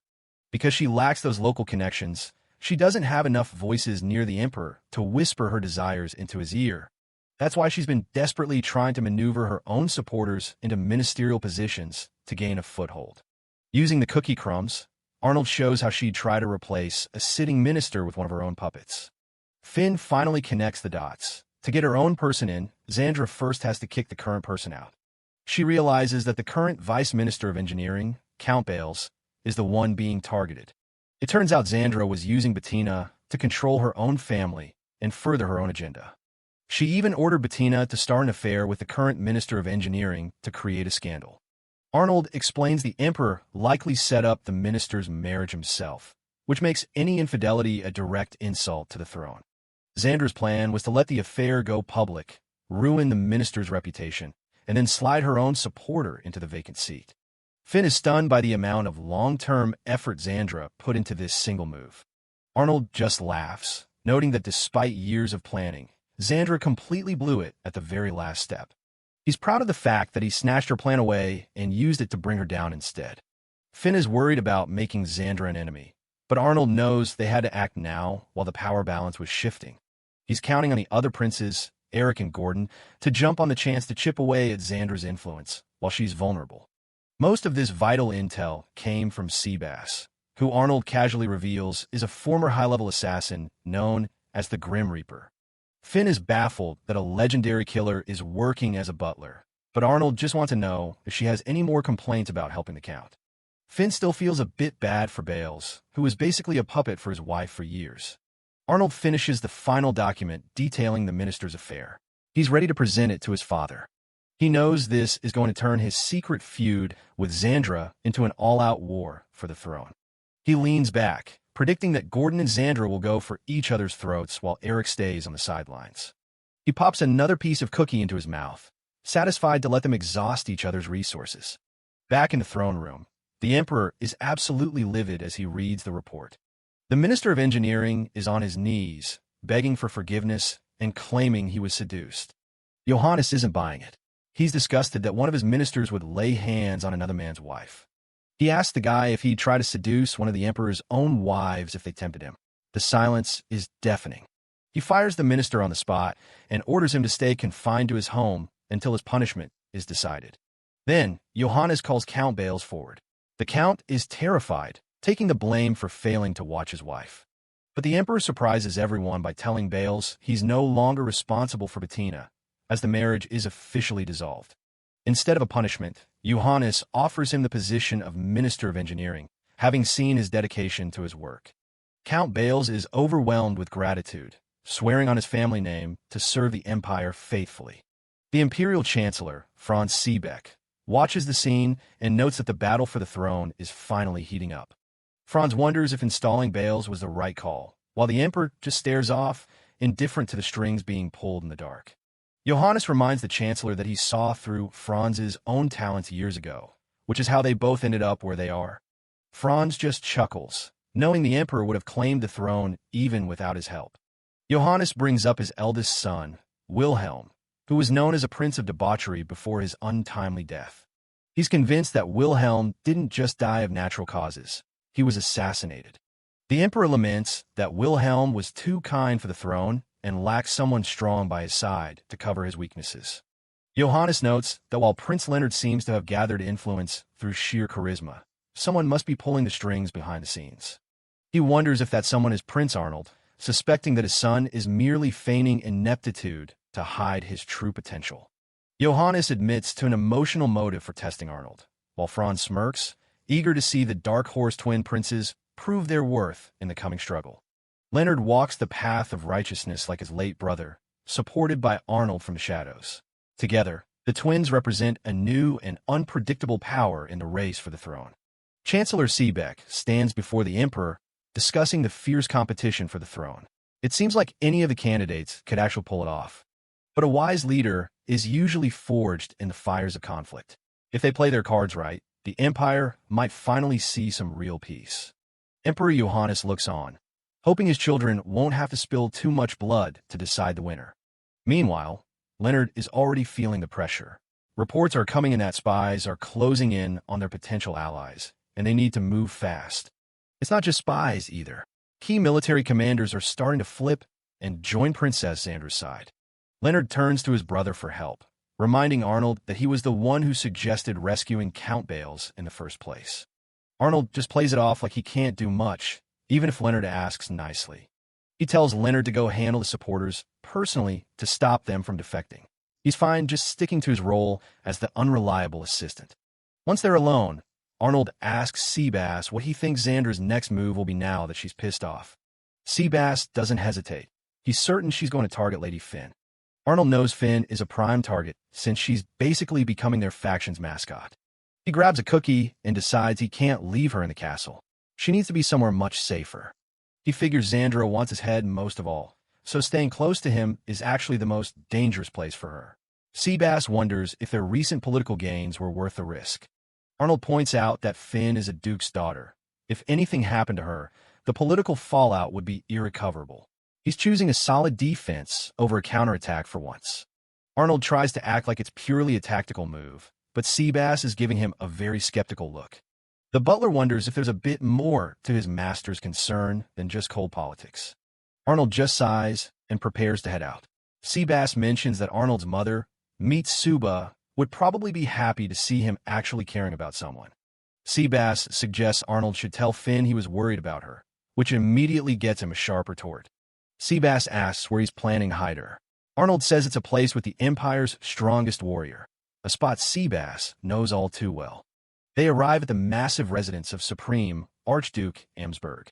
Arnold is confident that no one will dare come after her here. The guards recognize him and welcome the prince back. That's when Anna von Amsberg, Elna's mother, appears with a warm smile for Arn. It's been a while since they last saw each other, and Anna notes that Arnold has certainly grown up. She mentions her husband is out, then drops a casual bombshell. Elna and Finn are in the middle of a bath and asks if he wants to join them. Arnold politely declines.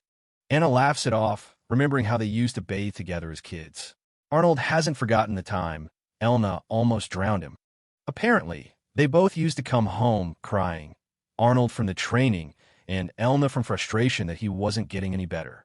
Arnold thinks the whole story is absurd. He realizes Anna is basically his natural enemy. She tells him to wait in the guest room at the end of the hall while Seabass helps with the tea. Arnold walks down the hall, stops at a door, and figures this must be the place. He opens the door without a second thought and walks right in on Elna, who's currently in her underwear trying on clothes. It's not just her. Finn is right there too, and Anna is having a grand old time playing dress-up with him. Arnold just stands there, frozen like a deer in headlights. The girls are absolutely mortified, their faces turning bright red the second they notice him. A realization hits Arnold like a truck. This was a total setup by Anna. Elna doesn't waste any time. She winds up a punch, screaming his name at the top of her lungs. A massive crash echoes through the entire manor as Elna's fury is unleashed.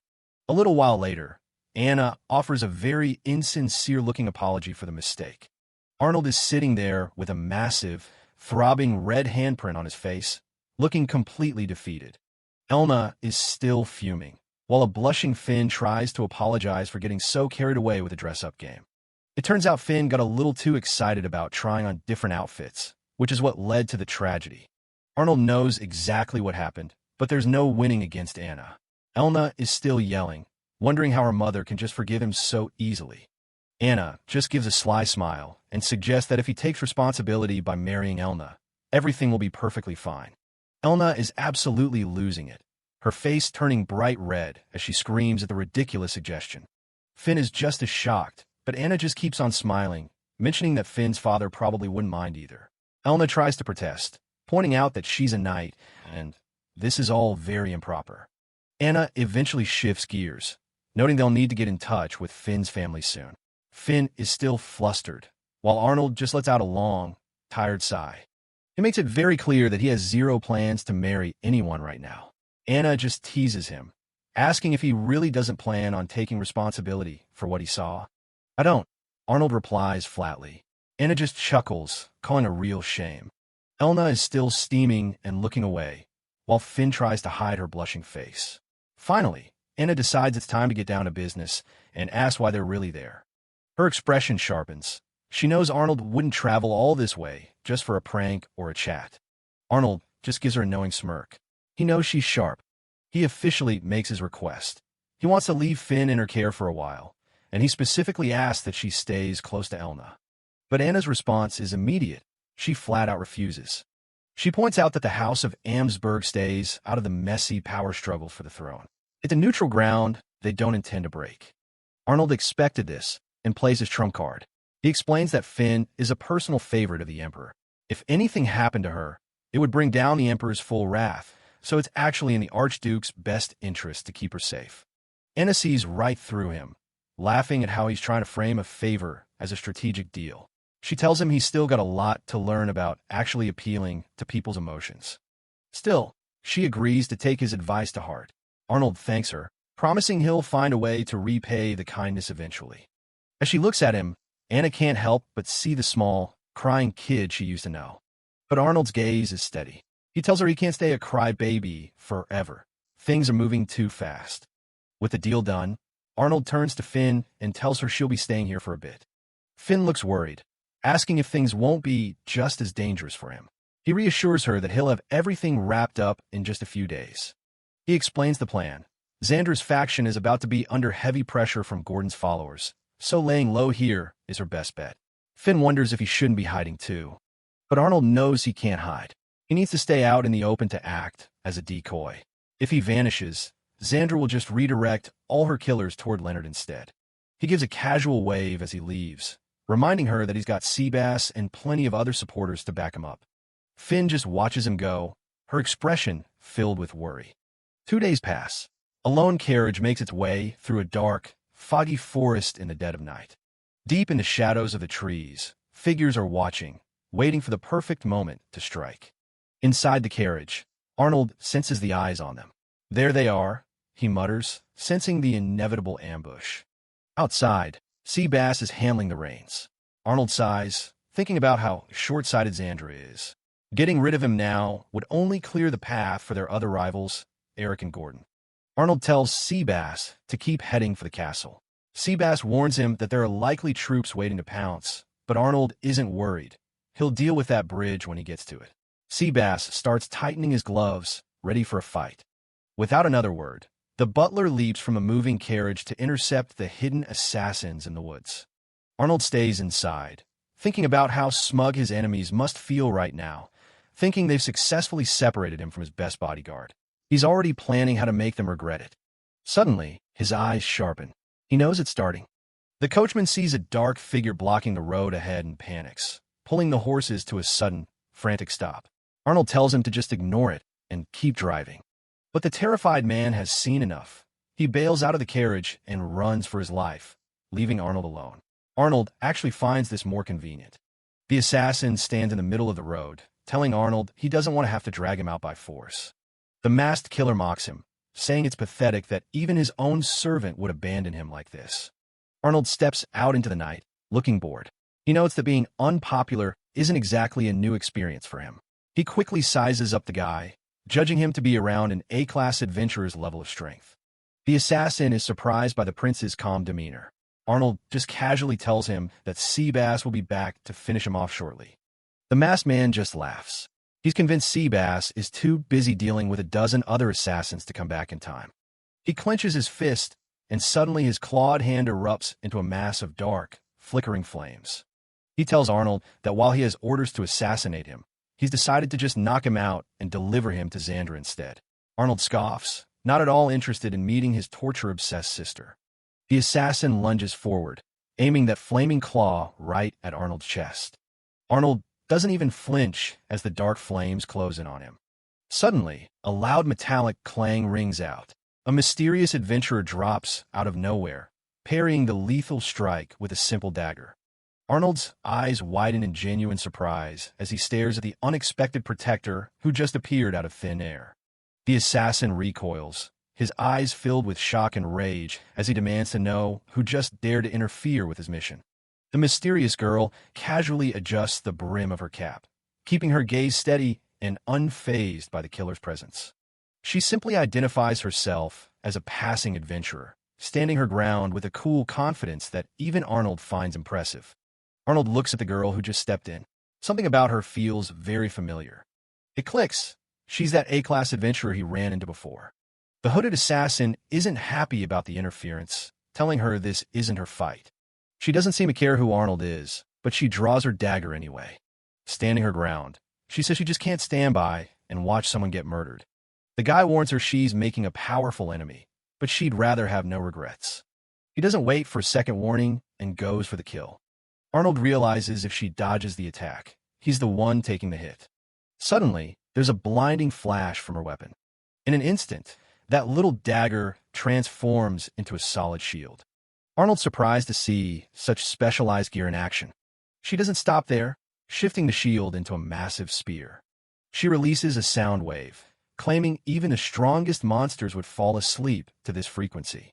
The assassin can barely keep it together as Arnold just gives a casual wave. Seabass finally shows up to see what all the noise is about. Arnold officially introduces himself as the 7th Prince of the Empire.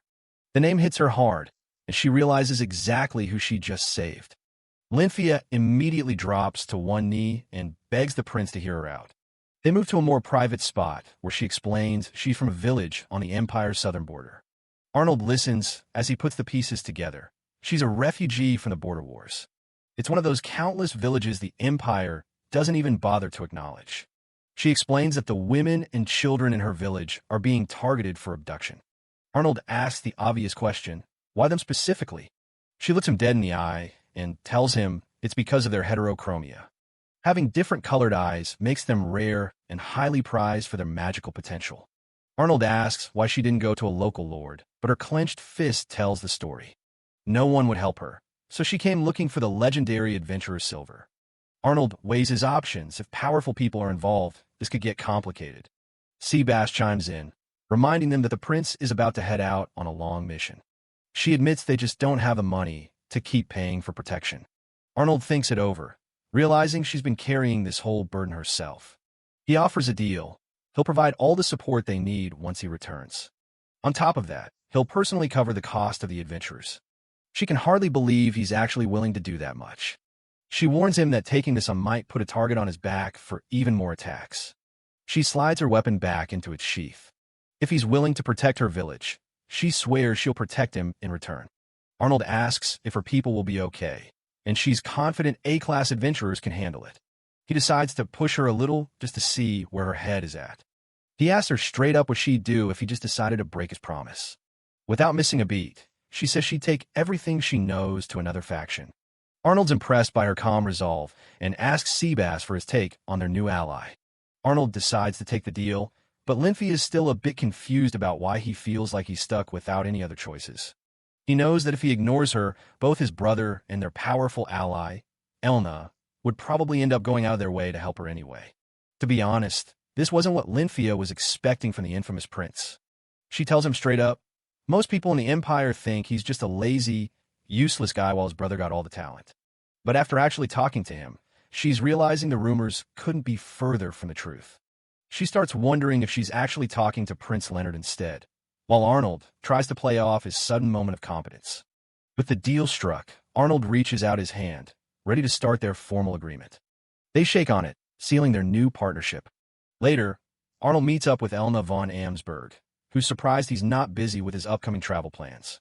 He admits he's just letting Leonard handle all the boring logistics, then asks Elna if she's free to hang out. Elna immediately gets flustered, wondering if he's actually trying to ask her out on a date. She's completely caught off guard by the suggestion. As they walk through the capital, Elna wears a magical beret to hide her identity, though she's still lecturing him about neglecting his duties. She claims she's perfectly fine, but she's clearly still thinking about how misleading he can be. They end up at a spot that brings back some memories for Arnold. It's where he used to get bullied back in the day. Elna reminds him that he was the one picking on the other kids, and she had a hell of a time trying to stop him. She says she just couldn't stand by and let him cause trouble, even if he ended up crying too. She says she only wanted him to learn how to defend himself, but he jokes that he only needed to protect himself from her. Elna's fuming now, annoyed that he's completely ruined the nostalgic mood they were having. Arnold starts wondering how she manages to track him down every single time he tries to sneak out. He realizes Seabass has been playing both sides and feeding her all the info she needs. Elna just gives him a smug look, confirming that the butler told her everything. She reaches out her hand, ready to lead him to their next stop. She tells him she'll explain it all later, but for now, they've got a destination to reach. By the age of 11, Elna was already a knight of the Imperial Guard, serving as the Emperor's eyes and ears across the land. She was a true prodigy, summoning the Holy Sword at 12 and becoming a deterrent for any foreign enemies at the border. Because of her duties, she's lucky if she gets to come back to the capital even once a year. Arnold figures this is a rare chance for her to actually enjoy the city like a normal person. He thinks keeping her company for a while is the least he can do to thank her. They keep walking together, trying to decide where to go next. Arnold looks at the sky and realizes his timing couldn't have been worse. The clouds break and it starts pouring, so he suggests they duck into the nearest building. He's not thrilled about getting soaked while they're out on the town. Elna follows him, asking where exactly he's planning to seek shelter. He points right at an nearby, saying they used to go there all the time. Elna tries to warn him that it's not the kind of place he thinks it is, but Arnold's already made up his mind. They get to the door, and the sign makes it very clear. This place has been turned into a lover's inn. Elna is absolutely mortified, her face turning bright red as she stares at the sign. Arnold explains that the new owner changed the place, and it's better than causing a scene by revealing his identity somewhere else. To his surprise, Elna doesn't back down and decides they're going in anyway. Arnold's the one who's shocked now, not expecting her to actually go through with it.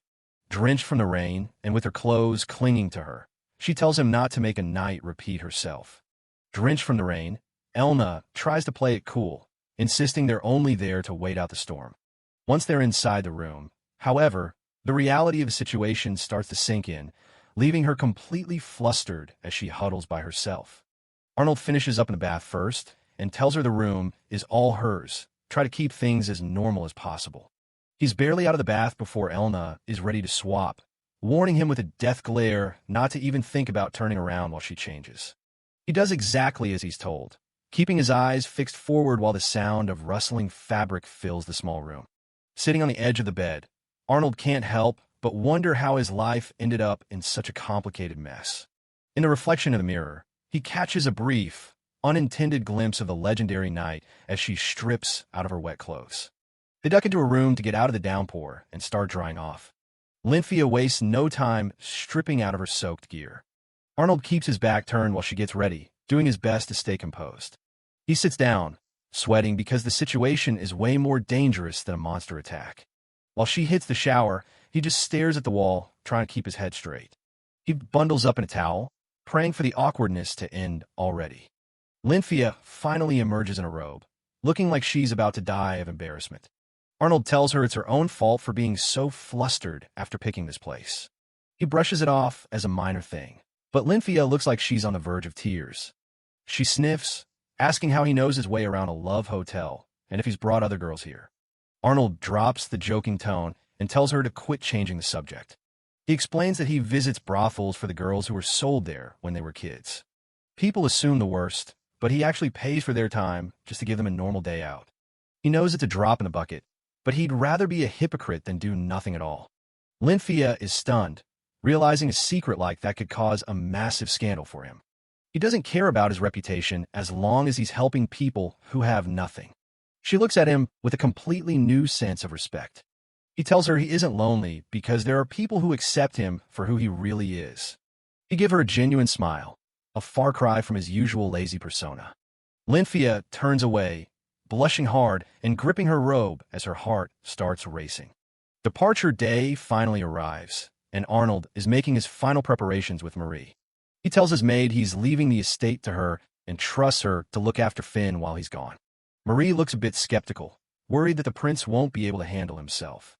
He laughs it off, reminding her that he'll have his brother Leonard with him. Marie thinks he puts his brother on too high of a pedestal, but Arnold knows the truth. He's certain that if Leonard actually tried, he'd be better at everything than anyone else. He tells her there's no need to worry as long as he has his brother by his side. Marie stops arguing and simply prays that they come back in one piece. With the goodbyes finished, it's time for the delegation to finally move out. The imperial carriages and troops assemble to begin their long journey south. Elna stands ready with the guards, looking as professional and stoic as always. Leonard takes his place at the front, greeting everyone with his signature gentle smile. Arnold finally settles into his seat as they leave the capital behind. The mission takes them across the ocean toward the southern tip of the continent. They're heading into a region that's been a constant battlefield for years. Their destination is the Grand Duchy of Rondine, which means sailing right past some hostile territory. While they're on the move, Arnold keeps himself busy catching up on local reports. He looks up to see Elna looking absolutely green from a severe case of seasickness. From her cabin, she's screaming threats and cursing Arnold for dragging her onto a ship. The legendary knight is face down on her bed, completely defeated by the rocking of the waves. Arnold notes that Holy Sword users rarely leave the Empire, and now the reason is pretty obvious. He laughs at her, calling it karma for the time she teased him for being afraid of the water. Elna is convinced the ship is sinking, but Arnold just jokes about a sea dragon showing up to finish them off. She's already at her limit, weeping and certain she's going to perish at sea. Outside, the Imperial vessel is suddenly approached by a fleet of Albatronian warships. The vice commander of the guard steps in, looking for Prince Leonard to handle the situation. He reports that the local navy is demanding a parley, while Elna is still suffering in the background. Arnold finds it suspicious since they already cleared their travel papers with Albatro weeks ago. Since Leonard is too sick to move, Arnold decides he'll have to be the one to head over. He pulls back the curtain to check on his twin, who is currently losing his battle with motion sickness. Leonard looks like a ghost, barely able to mutter an apology for being so useless. Arnold tells him to get it together, reminding him that he's not supposed to be the weak one here. He messes up his brother's hair, already forming a plan to handle the diplomacy himself. He tells Leonard to just stay put and rest while he goes over and pretends to be him. He orders the officer to tell everyone else on the other ship that Arnold is the one feeling sick. The vice commander warns him that this will ruin his reputation, but Arnold doesn't care. He gets fully dressed in the ambassador's formal uniform, looking exactly like his brother. Across the water, the Albatro warships close in, showing off their state-of-the-art magical cannons. Arnold takes a look through the telescope, checking on his brother's transport while the officer stays close. He knows he has to give the performance of a lifetime to keep the mission on track. He makes the long walk across the bridge to board the enemy vessel alone. He is immediately greeted by a noble woman who seems to be running the show. She introduces herself as Princess Evangelina, though she tells him to just call her Eva. Her timid younger brother, Julio, lags behind, looking clearly intimidated by the situation. Arnold plays his part perfectly, introducing himself as Leonard Lakes Adler with a gentle smile. Eva mentions she's heard rumors of Leonard's military genius during the monster wave. He keeps up the nice guy act, humbly giving all the credit for the victory to his knights. Eva stares him down, trying to see if the rumors about the 8th Prince's virtue are actually true.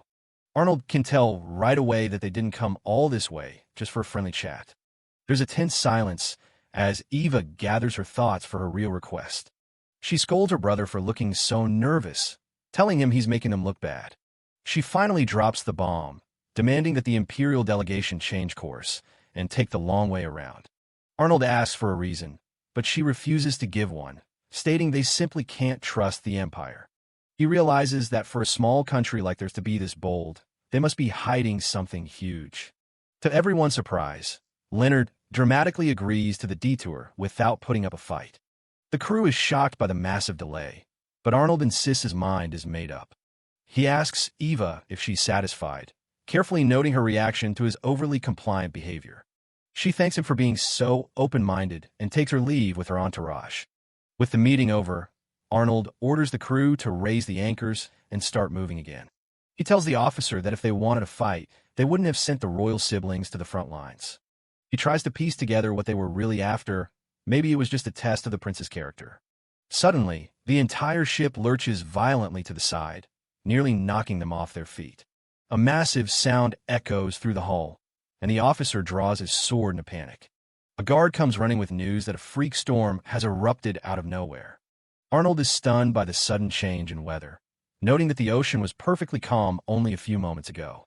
The captain struggles with the wheel, shouting that they're being pulled away from the other ship and could capsize at any second. Arnold realizes that this isn't just bad weather. There is definitely a sea monster behind this massive storm. He starts to suspect that the Albatro siblings knew about the sea dragon in these waters and came out to warn him. He understands why they kept it secret, as news of a monster would completely destroy their country's vital sea trade. Using his magic, he senses that the epicenter is deep within Albatro territory and is dragging their fleet toward the center. He grit his teeth, refusing to spend the rest of his trip stuck out here fighting a legendary beast. With a defiant shout, he prepares to take action as the ship is swallowed by the torrential rain and crashing waves. The Imperial flag fluttered at the masthead. The ship was plowing through violently rough seas. Arnold, now playing Leonard, asked the captain where they were. The captain reported that the strange storm had pushed them far off course, into the territorial waters of the Grand Duchy of Albatro. Arnold listened alongside Sir Seabass and Mark Tiber. The captain broke into a sweat as he spoke of the legend of the fire dragon. It was the mightiest sea monster, ruler of these waters, and to those who saw it, death was almost certain. Arnold considered the political implications. If the fire dragon truly prowled here, Albatro's trade would be halted, and that would be bad for everyone. Arnold suggested departing immediately for Rondine because he worried about his brother. Suddenly, a loud cry demanded everyone's attention. Ahead lay the wreckage of an Albatro ship. Sir Seabass sighed with regret, while Mark Tiber reminded him that someone like Leonard would never abandon those in distress. Mark Tiber stressed that Arnold must continue to play his role properly, because Leonard represented the Empire. If the swap were exposed, it would be a catastrophe. Arnold thought to himself that the crew's panic meant likely no one would notice his slip-ups. Mark Tiber continued arguing that a rescue now was too risky, especially since Albatro was not a friendly nation. Arnold stared down at the sea. He worried about keeping his identity secret. Even if the real Leonard had arrived, he still had to play the useless prince to divert attention. Enough when Alim Esbeuk stood nearby, plainly anxious. Arnold hesitated. Would Albatro let a prince who knew their secrets depart so easily? He told himself he couldn't take the risk. His gaze hardened, full of calculation. But at that moment, a sailor shouted that survivors were clinging to the wreckage. Sir Seabass asked Arnold if he intended to leave them. Immediately in character, Arnold ordered lines to be thrown and the people rescued as quickly as possible. He cursed inwardly. Why did trouble always seem to find him? The crew hurriedly hauled the first survivors onto the deck. Mark Tiber leaned in and told Arnold to endure it, because this would boost Leonard's reputation. Arnold looked thoroughly fed up with the moral performance. Mark added that Rondine would surely appreciate this chivalrous act. Mark reminded them of the enmity between Rondine and Albatro. Arnold fell silent, watching as the victims were moved to safety. Arnold rubbed his temples wearily. Mark Tiber told him to harden himself for what lay ahead. He sighed in exasperation. He knew full well the real Leonard would save people without a second thought. Arnold turned and ordered the captain to commence a wide-area search. The captain, surprised, asked for confirmation, since this area held many monsters besides the fire dragon. Arnold affirmed it was an official order. They would do everything to rescue any survivors. The captain looked at Arnold with respect. He promised not to leave a single person behind. Arnold thought that although the captain seemed to dislike the order because of the danger, he complied for the sake of the benevolent prince's image. He knew it was a foolish, risky action, but that was exactly Leonard's style. From above, the little ship threaded its way among drifting debris on the sea. Beneath the cold water, Eva was trying to encourage the others not to give up. A rescue boat approached. A sailor urged Eva to go first, but she refused, saying she could still hold on and letting others go ahead. Eva looked up at the ship, her face showing exhaustion, but her eyes still resolute. At last she was brought aboard, huddled among the other survivors. Eva glanced at the sister beside her, worried about her condition.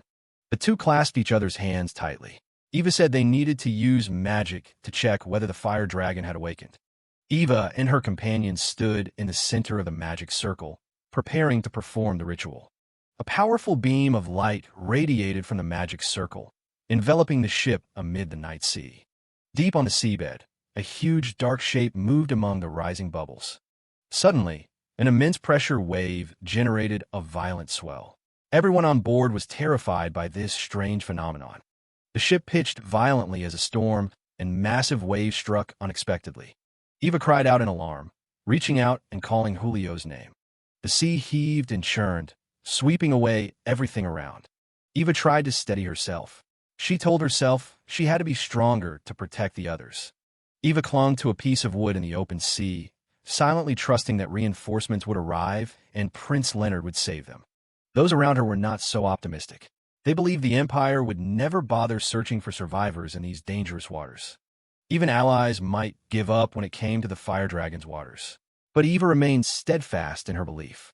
People were growing exhausted. Eva watched friends fading, and a thought of an end flickered through her mind. Suddenly her eyes lit up as she spotted a faint shape in the distance. There's a ship on the horizon. The shout shattered the atmosphere of despair. It was an Imperial ship. Arnold's voice rang out through amplified magic, introducing himself as Prince Leonard and declaring he would save everyone. Eva wept with joy. Help had finally arrived. The first survivors were brought onto the deck. They repeatedly thanked the young prince for his chivalrous act. A soldier reported that the number of victims reached 50. Arnold, acting as Leonard, feigned surprise at the ship's lack of capacity. Mark Tiber asked about the next plan. Arnold acted as if he had anticipated this, prompting Mark's quiet admiration for his preparedness. Arnold gave a bold order. Jettison everything unnecessary from the ship, even valuable cargo, except for provisions. Mark Tiber was stunned, because those were important offerings for Rondine. But Arnold did not waver. Mark tried to persuade him, noting they were behind schedule and sea monsters still lurked, and they needed supplies to hold out. But Arnold insisted that Leonard's reputation and the lives of the people were more important. He told Mark to focus on saving lives. Arnold's resolute look completely convinced Mark Tiber. He realized this prince was not as ordinary as rumored. Mark smiled to himself, thinking an eagle hiding its talons. His respect for Arnold grew. Arnold shouted for everyone to continue the rescue work as urgently as possible. He stood watching the lifeboats, declaring he would accept full responsibility for this action. Arnold quietly calculated that rescuing Princess Eva and Prince Julio of Albatro would be an extremely valuable diplomatic card later on. A rope ladder was lowered into the stormy sea. A soldier called out Prince Julio's name, urging him to climb aboard quickly. Eva watched anxiously from below. Julio refused to go first. He asked the soldiers to rescue the more severely wounded before him. One by one, people were brought up safely. The situation was gradually coming under control. A soldier reached out toward Eva, the last person still in the water. Eva gave a relieved smile. Arnold suddenly realized something was wrong when he saw Eva unexpectedly let go. Exhausted, Eva muttered that now that everyone was safe, she no longer had the strength to hold on. She plunged into the water and slowly sank into the cold depths. Without hesitation, Arnold dove straight into the water to save her. Beneath the deep blue water, Arnold reached out, striving to grasp the fading Eva. He held her tight and broke the surface, shouting for everyone to lower lines to assist. Those on the rescue boat were astonished. The Gilded Prince actually dared to jump into monster-infested waters to save someone. The rescue team moved quickly to help him bring Eva aboard. Arnold clung to the ship's rail, panting from exhaustion and fear. Playing the heroic Leonard was truly taxing. Mark Tiber hauled him up, not forgetting to praise his master's thrilling performance. Mark teased that he was used to carrying Arnold when he was soaking wet like this. Arnold only glared at him in silence. As Arnold wrung water from his clothes, Mark Tiber mentioned that he'd passed out earlier. He then recounted an old memory, pulling Arnold out of a bathtub when he nearly drowned. Arnold's face went blank. Elna von Amsberg stood to one side with a triumphant look. Mark added he never expected his life to involve rescuing the prince again. Arnold snapped back that the first time was an accident, and this time he was busy saving others. Mark could only chuckle. Seeing that this man seemed to know too much about him, Arnold asked his name. He knelt and introduced himself as Mark Tiber, deputy commander of the Third Guard. Arnold smiled, feigning great satisfaction. Eva and the other survivors slept soundly after a horrific night. They had rescued 80 people before heading for Rondine. Mark Tiber addressed Arnold as Prince, then reported that the captain was asking whether they should search for Leonard's ship. Arnold stood by the window looking out and ordered them to continue on, saying Leonard would surely manage on his own. Mark obeyed and stepped outside. Arnold then groaned, holding his head, saying he didn't feel well at all. He irritably told Mark Tiber not to come in later with pointless questions. What a burden. Elna von Amsberg sat on the bed, saying Arnold usually left things to the captain and never took care of them himself. Arnold could only sigh in exasperation. Arnold worried about being exposed and wondered how his younger brother was doing. Elna von Amsberg laughed, saying the problem was Arnold himself. Just don't do anything Arnold-like. He curiously asked what she meant. Arnold looked at Elna von Amsberg with a skeptical expression. Elna sat with her knees up on the bed, too comfortable. Arnold told her not to sit like that, but she said his tone was nothing like Leonard's. Elna teased that Arnold would really tell her she forgot to wear protective shorts or insist on checking the color of her underwear. Arnold was left speechless. Elna's expression suddenly sobered. She found it strange that the two brothers, both princes, grew up so differently. Leonard had been free-spirited. As a child, he'd run off to play and then come home crying, leaving Elna von Amsberg to run after him and help. Arnold smiled, thinking that Leonard was actually very trusting and always wanted to rely on Elna von Amsberg. Elna then wondered why Arnold had hired an adventurer like Finn von Kleinert when she, who was better, was right there. Arnold explained that Finn von Kleinert took the job to save her own village, and he hadn't really intended to hire her. Elna remained sulky. Elna von Amsberg flung herself onto the bed with a pout. She was annoyed that Arnold had praised Finn von Kleinert as clever and docile. Arnold gently soothed her, saying Elna had strengths of her own that only she could accomplish. Seeing Elna von Amsberg still unsettled, Arnold smiled and told her she truly never backed down from anyone. Arnold asserted firmly that when the time came, his younger brother would rely only on Elna von Amsberg. He reverted to the saintly Leonard persona and clasped his hands, begging Elna von Amsberg to advise him on the matter. Seeing his sincerity, Elna finally sat up. Arnold asked what he should do if he met the Grand Duke of Rondine now. Elna von Amsberg closed her eyes and thought carefully for a moment. She said to greet him normally and don't offer any unnecessary flattery or praise. Arnold nodded and took note. Upon docking, the physician reported the victim's condition was dire. Far too many were critically injured. Arnold, in the role of Leonard, showed obvious anxiety and bowed his head to apologize for causing so much trouble. Mark Tybur, standing nearby, tried to advise, but Arnold brushed him off, saying, "Don't claim you can't do anything." He declared fiercely that if they couldn't save a few lives, then this world was as good as lost. Arnold's gaze hardened. He had sacrificed a fortune to save people and could not allow things to fail now. Rondine's warships blocked their path, demanding the Imperial ship declare its reason for entering their waters. Rondine kept warning them because they had received no notice that an Imperial ship would call.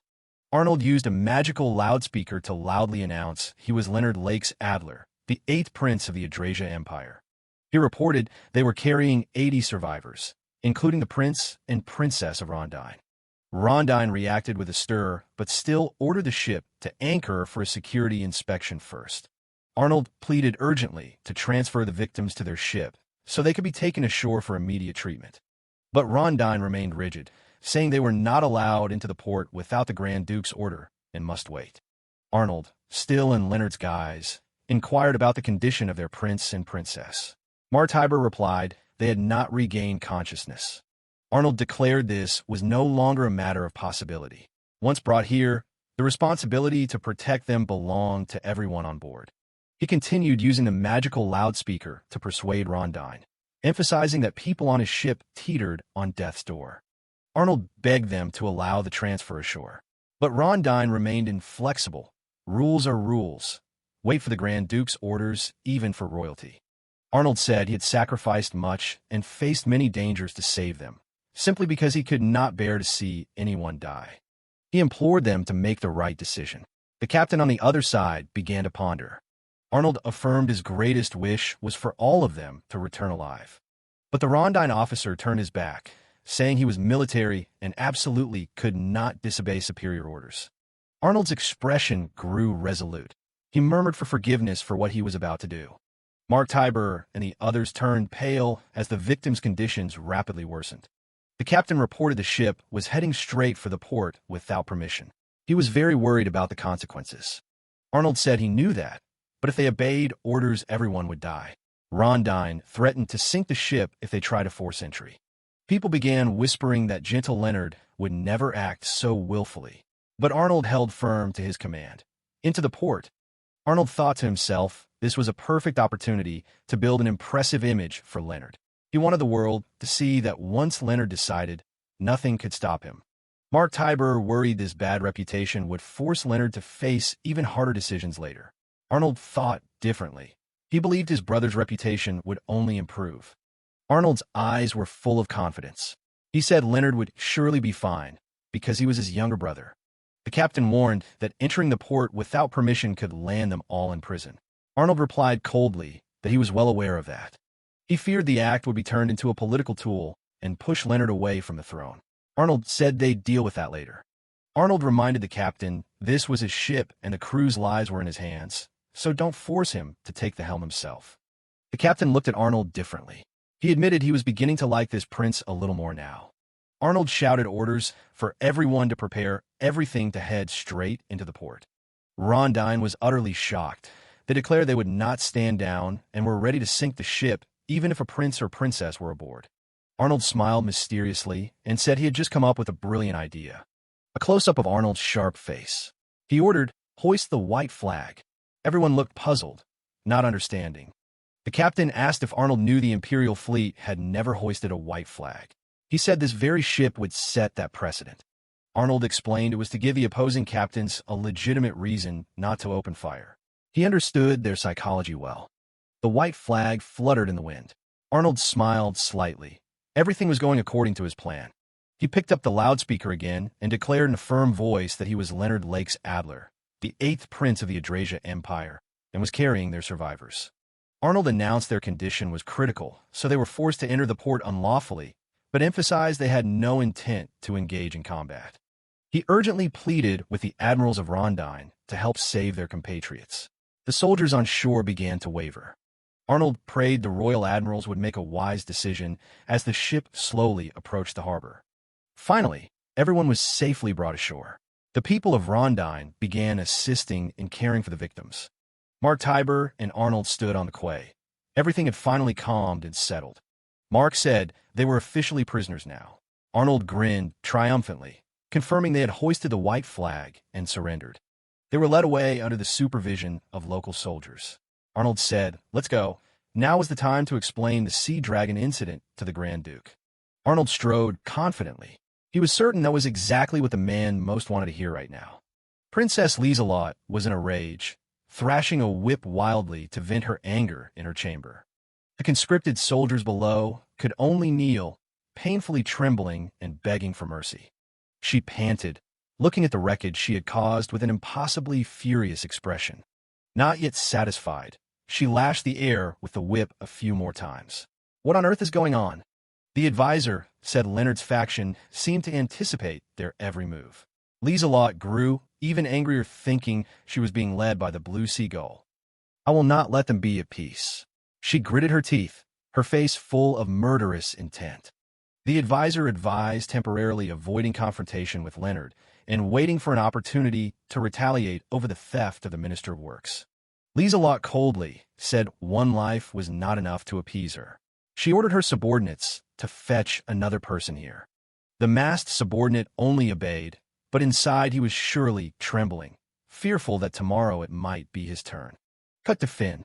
Butler Franz praised her and Lynthia for having grasped the opponent's intentions despite very little information. Finn said she was just being cautious. Now that Princess Lieselot was on guard, she'll probably pause the attacks. She turned to commend Lynthia for a job well done. The young guard still looked very composed. Lynthia wondered why Finn trusted her so much.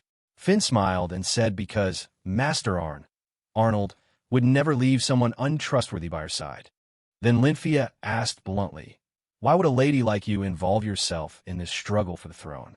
You don't seem the type for such power plays." The question froze Finn for a few seconds. She herself had been wondering the same thing. Finn only wished she could do more to help the two princes rather than rely solely on her title.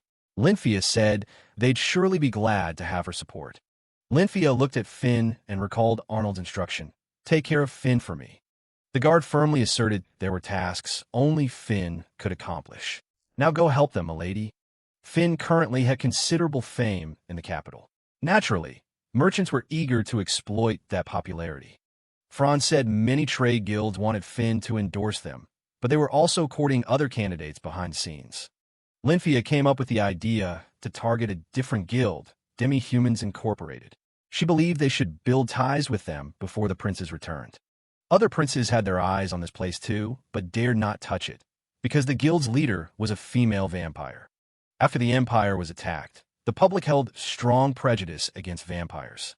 Lynthia thought this was the perfect moment to bridge the two sides. Finn was determined to do her best for Master Arnold. She wanted to meet and assess that leader herself. A few days later, the clatter of horse-drawn wheels echoed down the street. Below, large wooden wheels were turning. They arrived at the headquarters of Demi-Humans Incorporated. It was a massive guild run by demi-human races. Lynthia explained the guild operated extremely professionally. Every position was filled by the most suitable person. They had expanded from the east, but due to scandals there, they still couldn't openly display a sign in the capital. Lynthia reminded her that their leader was a vampire, and the Empire was extremely sensitive to anything related to demi-humans. Finn thought simply that if they did nothing wrong, there was nothing to fear. Lynthia warned that humans were full of prejudice, and everyone had their own views. She urged Finn to be careful with her words if she truly wanted to help the princes. Finn realized she had been a bit careless and apologized. "We're here. Milady, be on your guard." The two stood before the elegant building. They entered the capital branch and walked down the wide corridor. A beautiful demi-human maid greeted them. Our leader is waiting for you. Please enter this room. Finn and Lynfia exchanged solemn looks as they prepared to step in. The wooden door creaked as they entered. Inside was a luxurious office with a large desk, but the chair at the head was empty. Finn timidly greeted, but saw no one. Lynfia wondered if the maid had shown them the wrong room. Lynfia realized this was a psychological tactic to make visitors wait. Finn decided to sit and see what would happen. Finn began sipping a cup of hot tea. Time passed in silence. 2 hours passed with no sign of the leader. Lynfia grew impatient and suggested they leave. But Finn insisted on waiting. She believed there had to be a reason they were invited here. Lynfia wondered whether Finn felt insulted having to wait so long. Finn remained very calm. She said she was the supplicant, so waiting was only natural. If they couldn't meet today, she'd come back tomorrow. Finn's patient attitude impressed Lynfia. She privately thought the young lady was truly strong. Creak. The sound of the door opening cut through their conversation. A beautiful woman entered wearing an extremely provocative outfit. Still waiting? You two are persistent. Finn stood, greeted her, and introduced herself as Finn von Kleinert, daughter of Duke Kleinert. The woman was Yulia, the guild leader. She sat down with an air of authority. Call me Yulia. Lynfia showed her displeasure openly. You made us wait all this time and not even an apology? Yulia sneered and said if they didn't want to wait, they could leave. She wasn't forcing them to stay. She admitted the guild needed help to enter the empire, but they weren't willing to ally with just anyone. Yulia suggested skipping formalities and called Finn by name familiarly. I find you quite interesting. Finn agreed at once. She disliked strict formalities. She took a measured sip of tea to soothe her throat. Yulia asked what Finn had been doing while waiting. She replied simply that she had been watching the people around her. Yulia revealed an important detail. Representatives of all 4 throne candidates had come today seeking her support. Because meeting all of them at once was troublesome, she made each wait in a different place. In the end, only Eric's and Leonard's people managed to hold out today. But after 2 hours, Eric's representative gave up as well, leaving only Finn patient. Lynfia realized this leader was more skilled than she'd thought. Yulia got straight to the point. The other candidates all have major guild backers. Leonard certainly couldn't when relying on his current finances alone. So, if we support your faction, what benefits will the guild gain from this? Finn fell silent to think for a moment. She knew she needed to make a truly weighty offer. She declared boldly, I am the collateral. I will give you the right to use me in any way you wish in exchange for the guild's power. Yulia warned, even if that would damage the honor of a duke's daughter? Finn nodded without hesitation. Yulia asked further, is Prince Leonard truly worthy of such a sacrifice from you? Lynfia anxiously watched her young lady. Finn affirmed firmly, I will help him ascend the throne, even if it costs my life. Yulia's expression subtly changed. She was seeing through the immense determination of the young woman before her. Yulia sighed and admitted she had been defeated by Finn's relentless resolve. You win. Tell me what you want. The condition she offered was that they would use Finn's name and image for the guild's commercial purposes, in exchange for providing abundant funding. Yulia praised Finn's courage. You are truly a remarkable woman, Finn. She even joked that she almost wanted to keep Finn as her lover. The young woman's charisma was too captivating. Finn smiled and declined gracefully. She said belonging to someone would diminish her value, and she couldn't allow that to happen. For Finn, supporting the person loved by the people and by herself was her foremost duty. Yulia asked curiously, I hear the prince is a twin. Who do you care for more? Finn put a finger to her lips and winked mischievously. That's a secret. When Finn left, Yulia remained impressed. She thought to herself that Finn needed to appreciate her own worth more. Lynfia vowed to fully support Finn. Yulia also promised she would not betray that trust. Farewell, Yulia. The two left the guild after a negotiation that exceeded expectations. Yulia looked at her sweaty hands. She was genuinely overwhelmed by the little girl's aura. She wondered which man could have made such a cute girl become so resolute. Yulia immediately ordered preparations to open a shop and focused all resources on supporting Prince Leonard's faction. She also mused that if that man proved interesting enough, she might even want to steal him from Finn. The scene shifted to Albatro Castle. Arnold, disguised as Leonard, was walking with his retinue. Arnold judged from the courteous reception that the Grand Duke bore them no ill will. A guide soldier bowed and said, "This way, please." Arnold followed with a pensive expression. Donato di Albatro, Grand Duke of Albatro, knelt before Arnold in greeting. "It is an honor to meet you, Prince Leonard." Arnold was stunned to see a nation's leader kneel before a foreign prince. Donato also apologized for his country's negligence that had entangled Leonard's party. Mark Tiber and the other knights also knelt, expressing boundless gratitude for Leonard saving the Duke's children and the survivors. Arnold looked down thoughtfully, as if feeling the heavy weight of their gratitude toward him. Arnold hurriedly reached out to help the Grand Duke to his feet. His humble gesture surprised Donato for a moment. "My name is Leonard Lake Sadler, the 8th Prince of the Empire. Pleased to meet you." Arnold also politely apologized for the unfortunate incident at the harbor. Arnold felt thanks were unnecessary. He had simply helped as a matter of course. His sincere eyes genuinely moved and earned Donato's respect. Leonard requested provisions and fresh water to replenish his ship. He also mentioned asking for a few treasures as a reward. Donato agreed immediately without hesitation. Afterwards, Leonard said he had one last important request to make. Arnold earnestly urged Donato to speak of the worries weighing on his heart instead of keeping them hidden. Donato realized he could no longer conceal it from the perceptive young prince. "I understand. It seems you already know about this." He revealed the secret of a sea dragon lurking in these waters. Its name is Leviatano. It has slept for over 200 years. Arnold was surprised it had slept so long. Donato explained they did not let it wake on its own, but used the power of a magical artifact to restrain it. A close-up of the ancient magical artifact, a staff bearing the power to seal sea monsters from long ago. 200 years ago, when Leviatano awoke and caused catastrophe, the regional nations joined to use the staff to seal it, causing that dynasty to decline. The Albatro family were entrusted with guarding the staff. However, the staff suddenly broke, forcing them to rush to sea to investigate the cause. Donato deeply regretted not contacting the Adventurers Guild immediately and felt guilty for dragging Leonard into this danger. Arnold calmly asked the Grand Duke about plans to cope with the impending sea dragon threat. Donato feared the Adventurers Guild would not respond quickly enough. Seeing this, Arnold put forward a proposal to resolve the situation. He suggested forming a dragon-slaying alliance with the Grand Duchy of Rondine. If Rondine learned Albatro was in distress, they might send troops to attack rather than help. Donato explained the two nations were at war, so an alliance request was impossible. Arnold proposed letting the Empire's ambassador mediate to remove the barrier. The Grand Duke asked Leonard for a little time to discuss this grave matter more thoroughly with his ministers. Arnold reminded him to decide quickly, because the enemy would certainly seize any opportunity to exploit the situation. Back in his private chamber, Arnold collapsed onto the bed, exhausted. "Phew, I'm completely drained." He wondered what Leo was actually doing. He decided to set aside his worries and trust Leo's ability to handle things. Now Arnold's mind was fully focused on how to kill Leviatano. Arnold knew only a few on the continent could fight a dragon. However, he had thought of two quickest ways to take down this S-rank monster.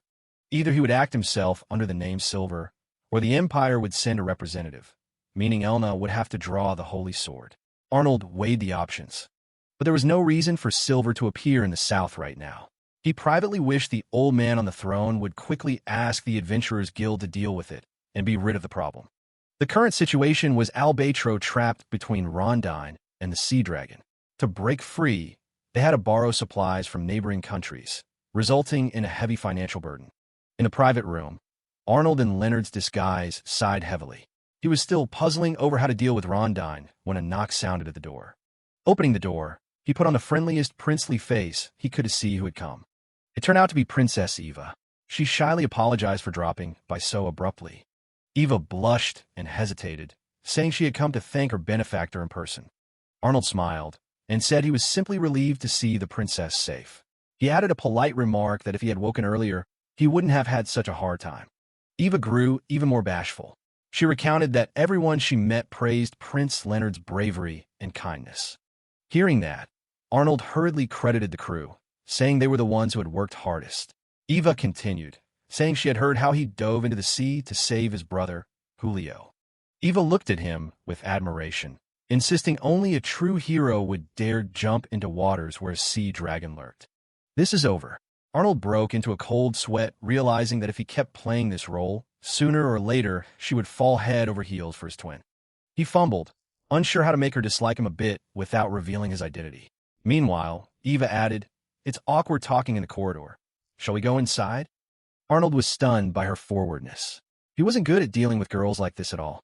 He quickly excused himself as in the middle of writing a report for the Empire, but still couldn't resist dropping a flirtatious line in true Leonard fashion that he was happy she called his name. Eva was so embarrassed she covered her face, while Arnold screamed internally at this unintended mishap. The princess apologized for the intrusion and suggested they dine together another time if their schedules allowed. He could only smile and nod farewell. No sooner had the door closed than Arnold collapsed from exhaustion. This situation had truly spiraled out of his control. He clutched his head in panic. This is really ruined, completely ruined. In his imagination, he saw himself frantically apologizing for making the princess fall in love with Leonard. He had to find a way to sever this messy emotional thread immediately. Arnold tried to calm himself, telling himself Eva was only overwhelmed by the image of the prince who saved her life. The feeling would fade if he did nothing more. Putting romance aside for now, he sat at the desk and began writing a letter to the Empire to update his father on the actual situation. If the sea dragon truly appears, the damage will spread to the Empire. To maintain good relations with Albatro, he planned to ask his father for permission to send El Nahir as a special envoy. The worst-case scenario was that this southern nation would vanish before the letter could reach the king. A truly terrifying prospect. The next day, Grand Duke Donato officially requested Leonard act as mediator to reconcile an alliance between Albatro and Rondine. He nodded and accepted immediately. The Grand Duke anxiously asked whether he really wanted to travel by sea, since Leviatano could be lurking out there. Arnold confidently explained that sea travel was much faster, and he also had the magical cannons Albatro had lent for protection. He guessed the monster was probably more worried about being resealed than hunting prey right now. He advised the Grand Duke to remain on high alert. The man bowed, gratefully for taking the burden off their shoulders. Arnold felt a little guilty about the excessive praise. As he was about to leave, a voice called from behind. It was Julio. The boy hurried after the Prince Messiah. Julio bowed his head and thanked Arnold again for saving so many people at the port. The boy still looked a bit shy. Arnold scoffed, saying it was Julio who cried for help, so he merely responded. He added, "Remember that praise.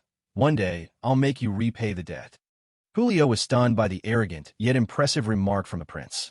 The boy declared loudly that he wanted to become a respectable prince like Arnold. His eyes shone with belief. Arnold thought to himself that Leonard wasn't as perfect as people imagined.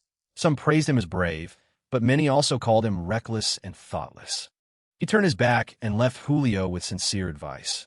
If you believe what you're doing is right, never waver. He regarded that decisiveness as an admirable trait. Arnold used the rescue of the survivors as an example. He had made an immediate decision without caring about the outcome. A ruler sometimes must stand alone when making important choices. Julio listened intently, engraving every word of the young prince. Arnold's image now stood tall in the boy's eyes. Arnold smiled softly and concluded with one last line. To be a good prince, you must never waver from what you believe is right. Julio shouted with determination, promising he would never forget those words. The boy was completely convinced. Arnold silently evaluated his brother. Leonard was prone to be led by emotion, unlike their late eldest brother. Yet that unwavering quality was his strength. As long as he could make decisive choices, Leonard would become a good emperor for the Empire's sake. That's why Arnold was pushing him toward the throne. He smiled smugly, resolving to prevent selfish rivals from seizing the position. Though he knew Leonard would look at him and ask, "Why don't you do it yourself?" Arnold's great-grandfather used to say, "Those who find everything troublesome are unworthy to be emperor." Arnold thought to himself that, if so, he was certainly the least suitable person alive. After only a few days pretending to be the passionate younger brother, his spirit was already collapsing. Being a real hero was not easy at all. Now he just wanted to lie down and do nothing. But the harsh truth was he still had to stand on the deck and continue his charade. the ship bearing the Empire's eagle emblem proudly cut through the waves. Arnold told himself he'd endure a little longer for Leonard's future. Arnold's expression turned serious for a moment. He took a deep breath to prepare for the next step of his plan. The order to weigh anchor was given. Their next destination was the powerful Duchy of Rondine. At Rondine Castle, Arnold, dressed in royal attire, knelt on one knee and formally introduced himself as the first prince of the Empire of Adrasia before the king. The king, with his snowy white beard, welcomed him warmly. He praised him for not minding the long journey to come here. The king shared that he had heard Arnold's ship was caught in a storm and had been praying for their safety. Arnold calmly accepted the inquiry on his brother's behalf. With Leonard absent, Arnold naturally became the highest-ranking representative of the diplomatic delegation. He nodded to confirm that obvious fact to the king.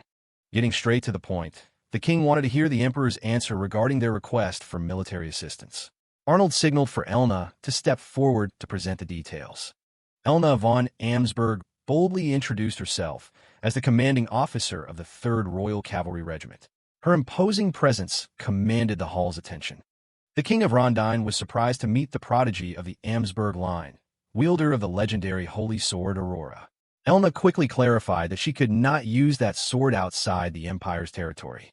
Elna calmly replied that her presence itself was the Emperor's answer. Her gaze was sharp, unmoved by the king's authority. She explained that the Empire's army was too powerful. If they intervened deeply on one side, rival nations would immediately support the other, leading to the region's exhaustion. Therefore, the Emperor could not approve full-scale support. However, to maintain friendship, the Empire would still provide limited assistance. Elna proposed demonstrating Adrasia's military strength as an initial guarantee. She tactfully asked the king whether he wished to witness the Amsberg family's power. The king of Rondine was very enthusiastic. He was curious whether Elna could face multiple soldiers at once. Elna confidently replied that 10 men would be no problem. Hearing that, 10 elite soldiers of Rondine immediately formed up. Arnold sat at a distance, watching with a face that showed no surprise. Elna smiled and nodded, ready to face 10 soldiers at once to prove her claim. No sooner had she finished than all 10 soldiers charged with resounding shouts. The exhibition match began amid the spectators' suspense. Elna effortlessly defeated them, loudly ordering the knights not to falter before their mistress if they still called themselves cavalry. Meanwhile, Arnold yawned repeatedly, finding sitting idle terribly boring. He privately wondered whether his brother was suffering the same way. Being idle left Arnold feeling oddly uncomfortable. A few days later, Arnold's ship entered Rondine's waters. He sighed, only wishing the swap with Leonard would be completed quickly. Suddenly, the whole ship trembled violently, accompanied by strange noises from beneath the sea. The commander panicked, not understanding what was happening. "Is the sea crying?" he exclaimed fearfully. Arnold immediately ordered all soldiers to prepare for combat. He barked for absolute silence at once, so as not to attract the attention of whatever was under the water. He realized he had been too complacent. Although they had set up concealment barriers, they hadn't expected to encounter the monster in these waters. It was too late to evade. They had to let it pass. A gigantic creature was gliding right beneath the ship's hull. The crew held their breath, only able to sense its movement through the undercurrents and swirling water sounds. Arnold stared thoughtfully at the black water. The giant sea serpent had passed, leaving an atmosphere thick with fear. The commander heaved a relieved sigh, drenched in sweat. He admitted he had thought the whole crew would die at the monster's hands. Arnold also admitted he had been careless not to anticipate the sea serpent appearing here. He thought to himself that Rondine was indeed a troublesome place. He analyzed that the monster was either heading to Rondine or had just returned from there. Either way, Rondine was about to face serious trouble. A soldier hurriedly ran up to report urgent news. It turned out Rondine was under sudden attack by the creature. Arnold jolted, realizing the ship he had left Leonard on was surely in danger. "I knew it," he muttered. The commander advised Arnold not to act on impulse, but he brushed it off. He ordered the ship to charge ahead at full speed to support his younger brother. Arnold smiled cryptically. Finally, the chance to swap places had come. He had been waiting for this moment for a long time. Determination gleamed in his eyes. A new performance was about to begin amid the smoke and fire of war. From afar, Explosions thundered, shaking the sea. Arnold's ship fired its magical cannons, beginning a dramatic rescue at Rondine's harbor. An AA-class Sea Serpent was viciously attacking warships around the port. Chaos reigned as sea monsters appeared everywhere. Arnold watched the battle with a cold gaze. He instructed Leonard's ship captain not to force a direct fight with it, but to distract it so it wouldn't reach land. The captain protested, calling it impossible. "If you're scared, go hide in your cabin." Arnold snapped. On his own ship, Arnold ordered the helmsman to turn left around the Sea Serpent. Despite objections about the risk, he remained firm. "Do it." The eagle-emblazoned sails billowed amid the blasts. Leonard's ship cheered as reinforcements arrived. "Leo's here," they cried hopefully. Arnold smiled confidently. The plan was in motion. Now was the time to show the world the true power of the Empire's prince. He ordered both ships to coordinate their attacks on the Sea Serpent. The captain obeyed at once, swiftly maneuvering the ship toward the target as the young prince planned. Arnold ordered all the starboard gun ports opened. "We'll make that beast taste magical cannon fire," he growled with authority. "Fire!" Arnold's roar drowned out the waves. Beams of magical light erupted from the barrels, tearing through the air. The magical projectiles struck the water, producing horrific explosions right beside the giant sea serpent. The creature howled in pain. Its ear-piercing scream echoed across Rondine's waters, signaling a turning point in the battle. Seeing the monster hit, Arnold ordered Captain Mark Tiber to bring his ship alongside Leonard's. He wanted to finish off the creatures clinging to that ship. Arnold stood on deck and loudly ordered the cavalry to prepare to board. "Eliminate the monsters clinging to my brother's ship in close combat," he shouted. Arnold called Mark close to give instructions. He needed the captain's absolute coordination to execute the final step of the plan. "I'll go help my brother. Please support me here," Arnold whispered. Mark froze for a moment, then smiled and nodded, understanding the implication. Mark replied with trust. "Your Highness, leave everything to me." Arnold nodded, pleased by the deputy commander's loyalty. Arnold drew his sword and lunged onto the besieged ship. "Attack!" His shout invigorated all the soldiers on board. Yet inwardly Arnold grumbled. "This sword is so heavy." Playing the hero was truly exhausting him. Amid the melee, he searched frantically for Leo's figure. Time was running out for the identity swap. "If we want to switch places, it's now or never," Arnold told himself as the situation stabilized. He needed to find Leonard immediately. "Now!" Arnold called out when he finally spotted his brother among the monsters. A decisive moment was about to occur. He swung his sword to fend off a monster attacking from behind. Arnold's reflexes remained razor-sharp despite his constant grumbling about the trouble. Arnold leapt into the air and unleashed a powerful slash to clear a path. His gaze was intensely focused on the target. "Grah!" Arnold screamed as he delivered the finishing blow, drawing all soldiers' attention to himself and giving Leonard room to move. After dropping into a secluded corner of the deck, the two brothers finally met. Leonard scolded Arnold for being late, while Arnold could only sigh at being dragged into this mess. Leonard said that playing the role of the incompetent Arnold was no less tiring than Arnold going into battle. Both brothers felt exhausted from their parts. Arnold asked if Leo had done anything odd while pretending to be him. Leonard proudly said he had performed the role of a heroic Prince Leonard on the ship to perfection. "If you felt tired playing me, then you definitely overdid it," Arnold teased his brother as they both gave wry smiles. Leonard nodded in agreement. He said he had truly been worn out forcing himself to act like Arnold's lazy persona. "I'll give everything back to you," he said. Arnold stretched with relief.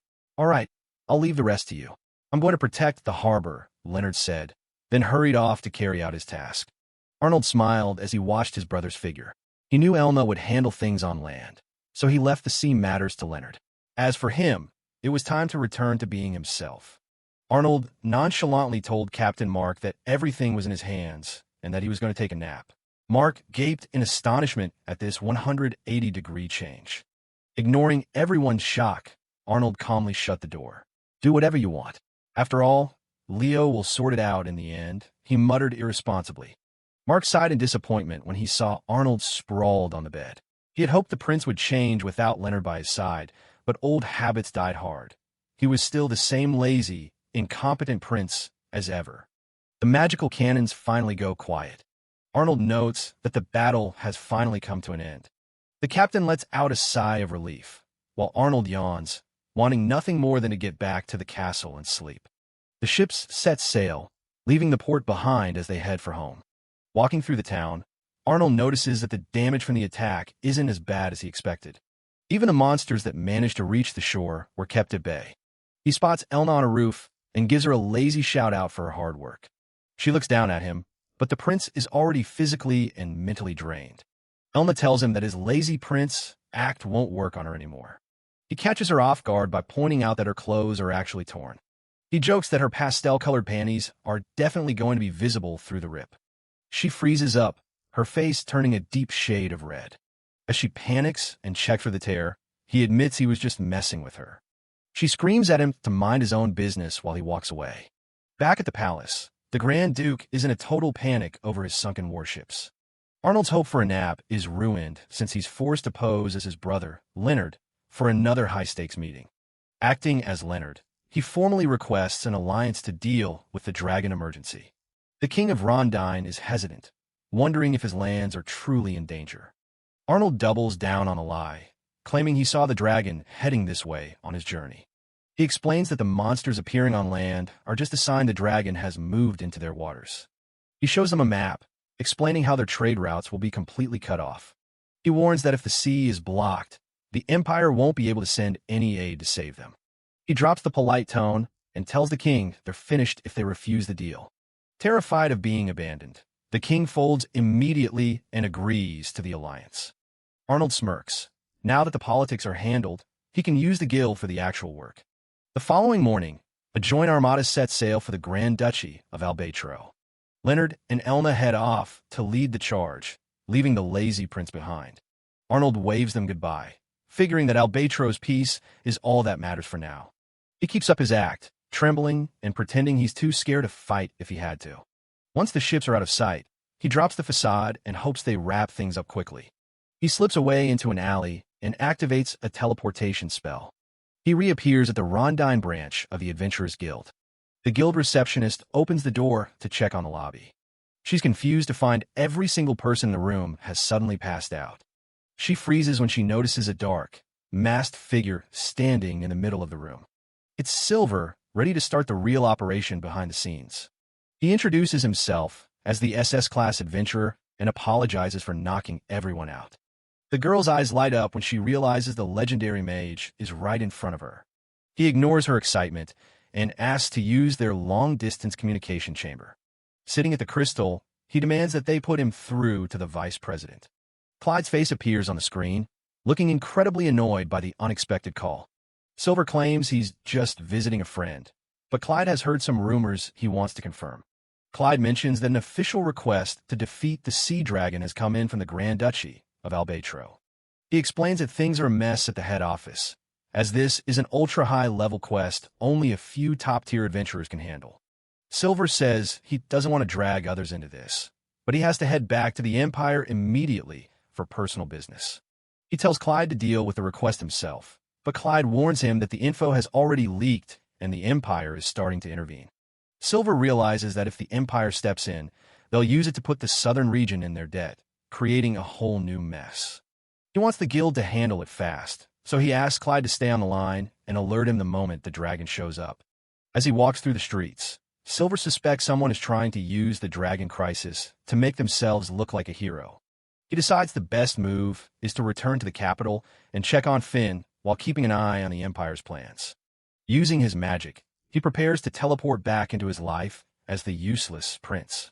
He reappears right in his bedroom at the castle, where Seabass is already waiting to welcome him home. Arnold acts surprised, asking how his butler always knows exactly when he's going to show up. Seabass reports that everything is going smoothly and that Lady Lynfia has been doing a great job protecting Finn. He fills Arnold in on Finn's recent visit to Demi-Humans Incorporated, mentioning that she practically offered herself as part of the negotiation. Seabass sighs at her reckless dedication, while Arnold just listens, realizing how much of a handful she's become. The old man Arnold calls Gramps points out that Arnold and Finn are actually very similar in how they handle things. Arnold defends his bad reputation, saying it gives him the freedom to do whatever he wants without people noticing. Gramps laments that children are forced to grow up so fast in this power struggle for the throne. Arnold wishes things could have been different, but the lack of a strong ruler has turned the succession into a battlefield. Gramps reminds him not to be too hard on Finn, understanding the pressure she's under to prove herself. Arnold remains silent, taking in the old man's words as he considers his next move.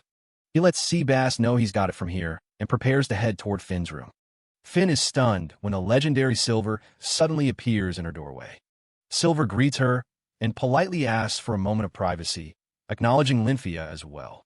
Lynthia is visibly moved that such a famous adventurer actually remembers meeting her.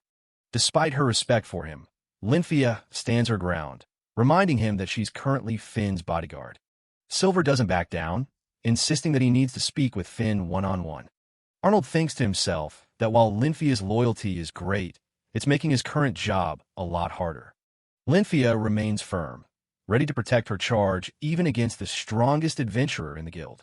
Seabass steps in, reassuring Lynthia that he'll keep an eye on things and she won't be in the way. Finn decides to trust him and asks Lynthia to wait in another room for a bit. Seeing that even Sir Seabass is on board, Lynthia reluctantly agrees to step out. Seabass leads the bodyguard out, finally leaving the room to the two of them. Finn welcomes him back and asks if something has happened to bring him here so suddenly. Silver cuts straight to the point, mentioning that he heard about her high-stakes meeting with the demi-humans. Finn excitedly tells him the negotiations went perfectly and that the representative was actually very kind. Silver's tone turns serious as he prepares to say something he knows he might not have the right to. He looks her in the eye and tells her that he wants her to start valuing herself a lot more. Finn stares back at him, completely caught off guard by his sudden sincerity. Silver admits it hurts to see her disregard her own safety just to prove she's useful to him. He tells her plainly that she is special, and she doesn't need to throw her life away for his sake. He explains that only Seabass and she know the truth about his double life, making her a vital part of his world. He finishes by telling her that the moment she learned his secret, she stopped being just an outsider to him. With his mask removed, Arnold smiles warmly at Finn, declaring that if Leo is his only brother, then she's his one and only co-conspirator, a partner who cannot be replaced. Finn's eyes well up with emotion and her cheeks flush as she listens to his confession, deeply moved by the trust he has placed in her and the comfort of sharing his greatest secret. Arnold and Finn are finally alone, but she's struggling with the weight of his secret. She starts comparing herself to the princes, feeling like she's just not special enough to be standing by his side. Tears start streaming down her face as she breaks down. Even if she isn't remarkable, she's determined to do whatever it takes to be useful to him. Arnold reaches out and gently pets her head, telling her he already knows how much she does. He thanks her, his voice sounding a bit softer than usual. He wipes a tear from her cheek, apologizing for taking so long to show his appreciation. Finn just looks up at him, hoping he can truly forgive her for feeling like a burden. Arnold gives her a small smile, saying they're both in the wrong here. He's not about to let her take all the blame for their messy situation. He reflects on how Finn was just a girl who'd never even left her father's land. Now, he's the one who's dragged her into the capital and exposed her to the deadly game for the throne. Finn takes a breath and pulls herself together, telling him she's fine now. She isn't going to let a few tears stop her. She looks at him with a determined smile, asking for the full rundown on what's happening in the south so she can start helping. Arnold watches her, realizing her resolve is the real deal. He doesn't need to baby her anymore. He takes her hands and tells her he's officially counting on her. The partnership is locked in. Switching back to his silver persona, Arnold meets up with Finn and her bodyguard, Lynn. Lynn looks pretty startled to see the legendary adventurer just sitting there. Lynn notices right away that Finn's eyes are red and puffy from her earlier crying session. Silver cuts straight to the chase. A sea dragon has appeared in the south, and the situation is getting critical. The news hits Lynn like a ton of bricks. A legendary monster like that is the last thing anyone wanted to hear about. Silver explains that he can't just jump in and fix things without a formal request from the Adventurers Guild. Everything has to be by the book. He breaks down the political mess, explaining that if he intervenes personally right now, it'll only complicate the alliance forming between the southern nations. Lynn isn't totally convinced and asks what his real goal is in coming all this way to tell them. Silver reveals that the bearer of the Holy Sword is already in the south. If the Emperor sends a proxy to grant permission, she can handle the beast on her own. He mentions that someone inside the guild has been leaking info to the Empire. He knows more than he should. The guild is already on high alert because they know the Empire is looking for any excuse to get involved in the south. The real problem is that the Empire is about to send a royal family member along with a massive army, which is exactly what Silver wants to avoid. He wants those forces out of the equation entirely. Lin asks what kind of trick he's planning to pull to stop an entire army. Silver explains his plan. He wants a capable royal proxy sent with just a small unit of elite guards. That way, he can teleport them in instantly. Lin realizes that Finn's job is to persuade a royal family member who isn't one of the top 3 contenders for the throne. Silver wants someone completely disconnected from the succession struggle, so they won't try to claim the victory for political points. He identifies the 4th prince, Troggett, as the perfect candidate. The guy has absolutely zero interest in the crown. Finn is all for it, smiling as she says she'll be the one to convince the bookish prince. They head over to meet him, but Troggett gives him a flat-out no. He's not interested in leaving his room. He's sitting at his desk, claiming he's in the middle of writing his masterpiece and can't be bothered with politics. Finn is caught off guard by his refusal, while Silver just stands there, knowing his brother actually has zero talent for writing. Troggett is well aware of his reputation. He knows he's the member of the royal family everyone looks down on and makes jokes about. He turns to Silver and asks if bringing Finn along was all part of a plan to manipulate him into helping. Silver ignores the jab and explains that the Sea Dragon situation is a nightmare that requires a royal proxy from the Empire immediately. Finn begs him to think about the people of the South, but Troggett plays it cold, saying he has no obligation to help anyone outside his room. He shrugs it off, saying Arnold and Leonard are adults who can handle their own problems. Finn stops writing, her expression suddenly sharpening. Troggett looks at her over his glasses, asking if she's really planning to try and threaten him using his younger siblings. Finn doesn't blink. She tells him straight up that she doesn't care what it takes to get him to accept the request. She starts talking about how much of a shining gem Lady Krista is, knowing Troggett is incredibly protective of her. He starts to panic, realizing his no could put her in danger. Troggett slumps at his desk, totally unsure of what to do now that his favorite siblings are part of the equation. Finn switches gears, telling him that the greatest writers were the ones who went on epic adventures themselves. It's the perfect way to finish his book. Troggett stops and asks why she's willing to go this far. Is it just for the throne, or is there another reason? Finn just gives him a bright, honest smile and asks if you really need a reason to help the people you care about. Troggett pushes up his glasses, suddenly feeling a surge of poetic inspiration. He declares that he couldn't possibly ignore Finn's beautiful, honest words without shaming the very name of literature. Finn's eyes light up with surprise. Against all odds, her appeal to his ego as a writer actually worked. Troggett tells her that her heartfelt words are more than enough reward for him. He's totally sold on being the hero of this story. He wastes no time, marching down the palace halls with a newfound and very uncharacteristic sense of purpose. He bursts right into the audience chamber, shouting for his father.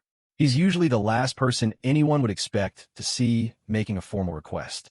Emperor Johannes isn't exactly pleased.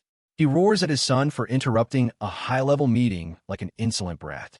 Silver steps forward to keep the momentum going, introducing himself formally to the emperor. Johannes narrows his eyes. He reminds Silver that trespassing into the throne room is usually a one-way trip to the executioner's block. Silver offers a polite apology, explaining that the emergency left him no time for protocol. He asks the emperor to consider an old debt from the Kiel incident as paid in full if he listens. That gets the emperor's attention. He agrees to hear them out, asking if this is about the looming crisis in the south. Silver explains the tension with the Adventurers Guild, mentioning that they're worried about the Empire overstepping its bounds and making a mess of things. He turns the floor over to Finn and Troggett. Johannes notes that Finn seems to be in surprisingly high spirits today. Troggett is sweating bullets, but he manages to choke out his request to be appointed as the Emperor's proxy for the Southern mission. Princess Xandra doesn't miss a beat, calling him a pig and telling him to go back to sleep. She even threatens to turn him into pet food if he doesn't shut up. Finn stands her ground, admitting she was the one who convinced Troggett to step up. Troggett just cowers behind her, terrified of his sister's wrath. Finn lays out the hard truth. The Imperial army is way too slow. By the time they march south, the Sea Dragon would have already leveled everything. She explains that this isn't a battle they can win with raw numbers. They need precision and high-quality fighters. Johannes asks why on earth he should send Troggett of all people. Finn explains that as a royal proxy, he can grant the hero in the south permission to use the holy sword, Aurora. Silver adds that Troggett is the perfect choice because his only job is to transport the sword without getting in anyone's way. Prince Gordon is insulted, demanding to know if Silver is suggesting the Imperial army would lose even with Elna on their side. Finn stays calm, assuring him that victory is certain, but the time it would take to organize a full military campaign is a luxury they don't have. Silver points out that he can use transfer magic to get a small, elite team there instantly, which would do more for the Empire's reputation than a slow-moving invasion. Xandra scoffs at the sophistry, arguing that a full-scale rescue by the Empire's own forces would be a much better PR move. Eric pushes up his glasses and sides with Finn. He warns that Xandra's plan would just ruin their relationship with the Guild and make the Empire look desperate for territory. Gordon slams his fist, begging his father to let him lead a conquest and seize the South for themselves. Johannes lets out a dry laugh. He appreciates Gordon's honesty, but he's not looking to annex the South today. He officially decides to go with Finn's plan. Xandra is fuming, but there's nothing she can do once the Emperor has spoken. High-stakes politics is never pretty. Johannes orders everyone to cooperate with the Adventurers Guild and tells Troggett to step forward to receive his orders. He produces a royal signet, confirming Troggett's new authority for this mission. With a booming voice, Johannes officially appoints Troggett as his proxy to deliver the Holy Sword, Aurora, to the front lines. He looks at Silver and asks him to personally watch over his son. Silver gives his word that Troggett won't lose a single hair on his head. The other siblings can only watch in bitter silence as their useless brother gets a major assignment. The power balance in the palace is shifting. Down at the docks, Troggett is already complaining that he'd rather have a beautiful woman protecting him. Silver tells him he'll find exactly what he's looking for in the South. Finn sees them off, promising to wait for Silver's safe return. He gives her a final nod, promising to be back before she knows it. The scene shifts to the Grand Duchy of Albatro, where the naval blockade has the port at a total standstill. The tension is thick in the air. Grand Duke Albatro meets with Grand Duke Rondine, thanking him for making the journey despite the circumstances. They have to stick together. Arnold, back in his prince persona, stands with Elna on the pier. They've cleared the first political hurdle, but the real work is just beginning. Elna looks out at the water, noting that the only thing left to do is find a way to kill a legendary sea dragon. No big deal, right? Suddenly, Elna's instincts flare. She shouts for the troops to get on high alert and protect the dukes as the sea begins to churn. A massive pillar of water erupts from the bay with a deafening roar. Something big is coming up. The Grand Dukes can only watch in absolute horror as the waves crash over the docks. The monster has finally arrived. Elna and Arnold draw their weapons, facing down the massive shadow rising from the depths. The battle for the South starts now. Water streams off massive, jagged fangs as a monstrous maw opens wide, letting out a spray of mist that blankets the entire dock. Emerging from the depths in all its terrifying glory, the legendary sea dragon, Leviatano, finally reveals itself. The real nightmare has only just begun. A massive black maelstrom rips open the sky right above the duchy. The ancient sea dragon, Leviatano, descends through the whirlpool to lay waste to the port. The beast starts charging a massive blast, and Elna von Amsberg realizes the city is in serious trouble. She screams for the people to run while she prepares to take the hit. A beam of raw energy slams into the coast, triggering a massive explosion. The town erupts in chaos as buildings burn and citizens panic for their lives. Leonard Lakes Adler tells Elna to handle the ground while he boards a ship to fight on the water. She calls him reckless, but Leonard is determined to draw the dragon's fire away from the town. The surrounding fleets are in a complete panic and on the verge of turning on each other. Leonard refuses to sit by and let the alliance his brother built fall apart. Another lethal blast is fired directly at the fleeing civilians. The knight leaps forward, putting herself between the blast and the town. She manages to block the attack, but the sheer force nearly knocks her back. She yells at the stragglers to get out of the area before the next one hits. Her arm is already numb from just one blow, and she knows she can't stop everything. She desperately wishes she could unlock the true power of her sword, Aurora. Facing the godlike monster alone, the warrior begins to wonder how much longer she can hold out. On the deck of a ship, Leonard orders the captain to fire the cannons. The captain thinks it's a suicide mission, but the prince says they have to try. Leonard grabs a magic broadcaster and announces himself as the 8th prince to the entire fleet.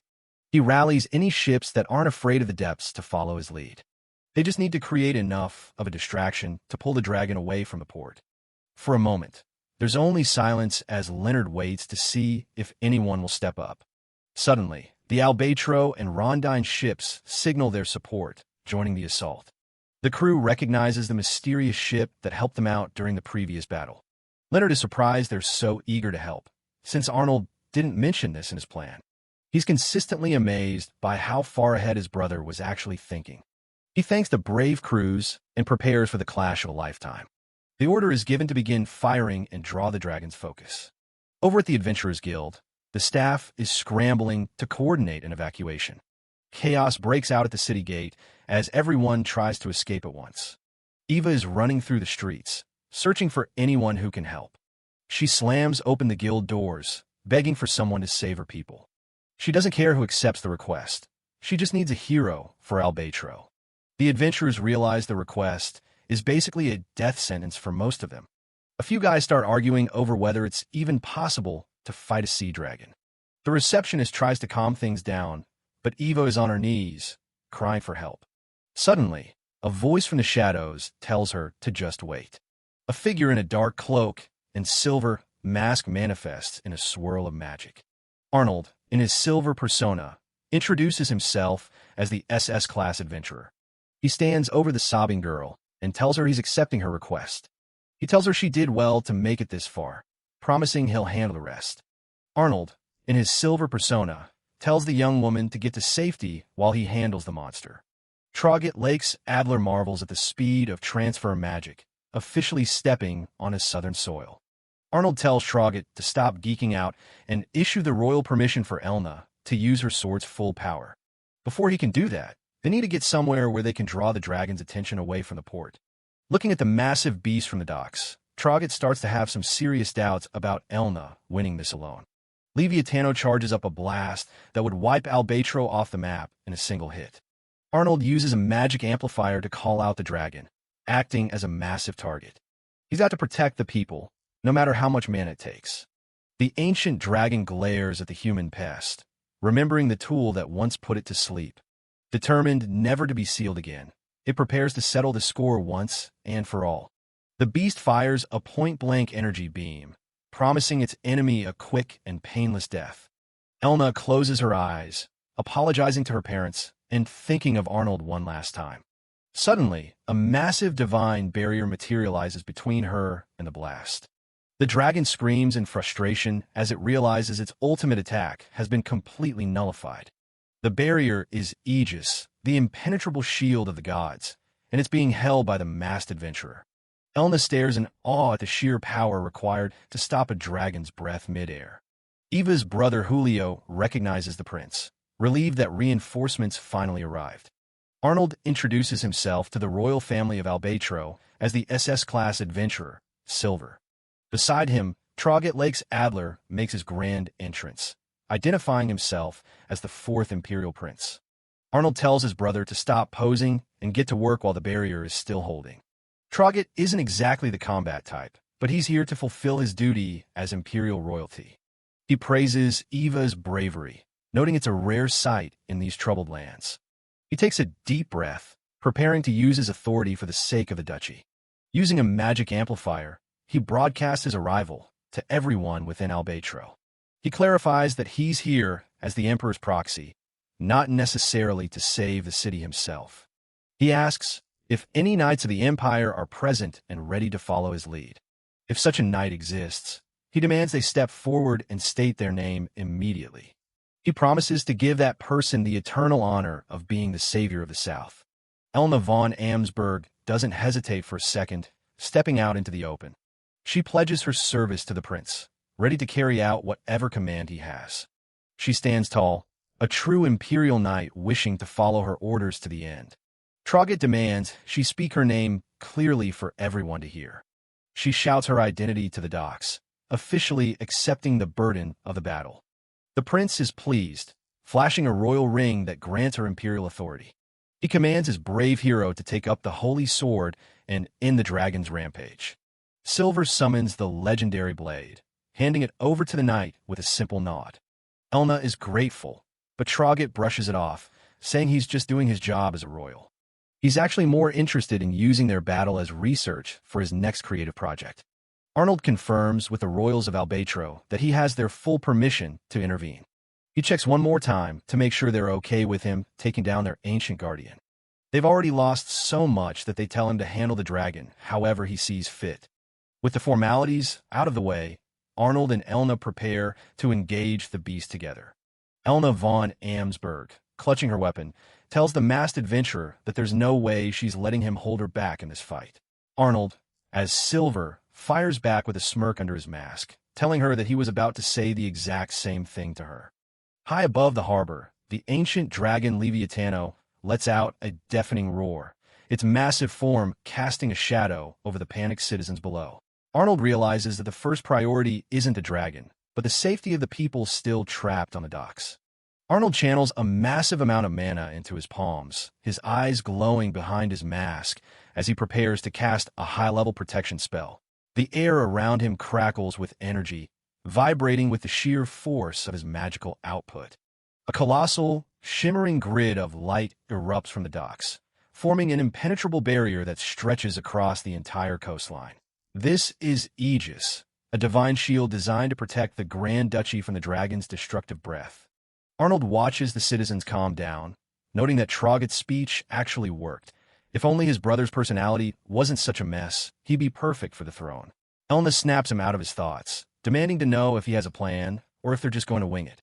Silver tells Elna he does have something in mind, but first, he wants her to show him what she's truly capable of. He asks her to draw the dragon's attention and keep it busy while he prepares his blade to finish the job. Silver realizes he's basically being used as bait in this fight. Leviatano is genuinely impressed that a mere human could withstand its water barrage. The dragon rants about its pride, claiming it needs to crush them to regain its lost honor. Silver doesn't buy the tough talk, asking if its ego is really worth more than its life. The beast's eye glows with a dangerous light as it prepares to unleash its true power. It summons dozens of water orbs, ready to saturate the entire area with magic. Silver stands firm, warning the dragon once more not to underestimate humanity. A massive array of magic circles flares up to intercept the incoming barrage. Under the mask, Arnold lets out a confident smirk. He unleashes a volley of magical energy that intercepts the dragon's water orbs mid-air. Bright flashes light up the sky over the city as the two powers collide. Enraged, the dragon gathers a massive amount of mana for a point-blank strike. Silver's hexagonal shield takes a heavy hit and starts to crack under the force. He's caught off guard by the sheer raw power behind the dragon's beam. The impact sends him skidding backward through the air. Arnold realizes the beast is mimicking the power of the Holy Sword. It's like a monstrous version of Aurora. Elna grips her blade, waiting for the perfect opening to strike. Silver urges her to stop stalling and just finish the job already. The massive dragon looms over the tiny warriors, casting a long shadow across the waves. Elna lunges forward with a war cry, her sword slicing through the air. The strike connects, drawing a pained scream from the ancient beast. Silver shouts for her to keep the pressure on while the monster is reeling. Elna hesitates for a second as she looks down at the churning sea. Her trauma kicks in, and she comes to a dead stop, hovering uselessly above the water. Arnold watches her struggle, wondering why she's suddenly freezing up in the middle of the fight. Silver suggests they swap roles, but Elna's pride makes her snap back at the idea. She glares at him, clearly frustrated by her own weakness. Silver lets a tease slip, mocking her for being helpless near the ocean. Elna freezes. Nobody but her closest friends should know about her phobia. Arnold's heart hammers against his ribs as he realizes he just made a massive mistake. He tells himself to stay calm and maintain his persona as the mysterious Silver. He dismisses her suspicion, claiming he has no obligation to explain his sources. Elna is furious, demanding to know where he heard that secret. The dragon begins to recover and move again, putting an end to their argument. Arnold realizes he's actually more terrified of Elna's temper right now than the giant beast. Leviatano sneers at them, finally feeling the weight of the wounds it's taken. The dragon looks at Elna and sees the shadow of the hero who once defeated the Demon King. It refuses to back down, declaring that a dragon will never retreat from humans. It vows to make them both pay for the insult of drawing its blood. Silver pulls Elna close, telling her he has a plan that requires her to trust him. He dodges a series of water blasts as the dragon tries to pick them off. Elna notes that since the dragon is focused on them, they won't be able to catch it off guard again. Silver leans in and tells Elna he has a plan to deal with the water once and for all. Elna is skeptical, wondering exactly what kind of scheme the masked adventurer is plotting. He casually announces that he's going to part the entire sea with a barrier so she can fight on solid ground. Elna's jaw nearly hits the floor as she tries to process the idea of creating a giant box of air on the ocean floor. She asks the obvious question, what happens to the person inside when the barrier is removed? Silver's blunt answer that the space will just fill with water again doesn't exactly put her at ease. Elna flatly refuses, pointing out that he could just drop the barrier the moment the monster is dead and drown her. Silver argues that it's a mutually beneficial proposal, and they don't have time to keep arguing while the city is being destroyed. He drops the bombshell that he knows she's terrified of water, so this is the only way she can actually fight. Elna is stunned and demands to know who told him about her secret phobia. Silver claims he heard it directly from Prince Arnold back when they were in Rondine. Elna is still suspicious, knowing that Arnold isn't the type of person to share such personal secrets with a stranger. She warns him that if he's lying, she won't show him any mercy. Silver doubles down, saying Arnold only shared it because he was deeply worried about her safety. The idea that her insipid friend cared enough to look out for her causes Elna to crack a small, knowing smile. She calls Arnold a dummy for being such a worrywart about her. She finally agrees to the plan, but only because she trusts Arnold's judgment in trusting Silver. Elna tells him she doesn't like the situation, but she'll give him a pass just this once. Silver wastes no time and activates his magic, ready to perform the impossible feat. A massive cubic barrier descends, slamming into the ocean and displacing millions of tons of water.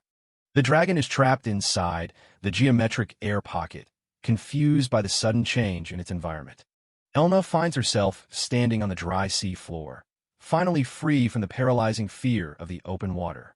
She realizes she has to fight now, so that her oldest friend never has to worry about her again. The dragon is outraged, screaming in confusion at the human's strange magic. Elna calls upon the holy sword of the stars, ordering it to unleash its full power. The dragon lunges, shouting for the human not to think so highly of herself. With a powerful war cry, Elna swings her glowing blade. She unleashes a blinding light burst that tears through the dragon's body. The ancient beast is shredded by the blast, its physical form finally giving way. As the dragon falls, Elna takes a breath, her energy completely spent. The barrier begins to crumble, and the ocean starts rushing back in with a roar. Panic sets in as Elna sees the wall of water descending upon her. Silver swoops in just in time, grabbing her before the sea can swallow her whole. Elna is embarrassed by the princess Carrie and shouts at him to let her go. She argues that he shouldn't expect to thank you since it was his flimsy barrier that failed in the first place. Silver uses his magic to lift the massive remains of the dragon out of the water. He points out that an S-class dragon's body will fetch a high price and can be used to fund the city's reconstruction. He notes that while the spoils usually go to the victor, this is a special case for the sake of the kingdom. Elna is surprised by his practical thinking and admits her opinion of him is changing. Silver just laughs it off, saying he's not just some hero who waves a sword around. As he prepares to leave, Elna stops him, asking one last time what his relationship with Arnold really is. Silver gives a cryptic answer, describing them both as co-conspirators in the same plot. Silver vanishes in a puff of smoke, leaving Elna alone on the beach with more questions than answers. Back at Albatro Castle, Silver D transforms and lets out a long, exhausted sigh, glad that the ordeal is finally over. Arnold reflects on how close he came to being caught and decides that a very long nap is his top priority. However, he remembers he still needs to collect Trogget before he can officially call it a day. He finds Trogget in the middle of a creepy request, asking Eva to pretend he's her older brother for the sake of his creations. Watching the awkward scene, Arnold deadpans that they should probably just leave him there and go home without him.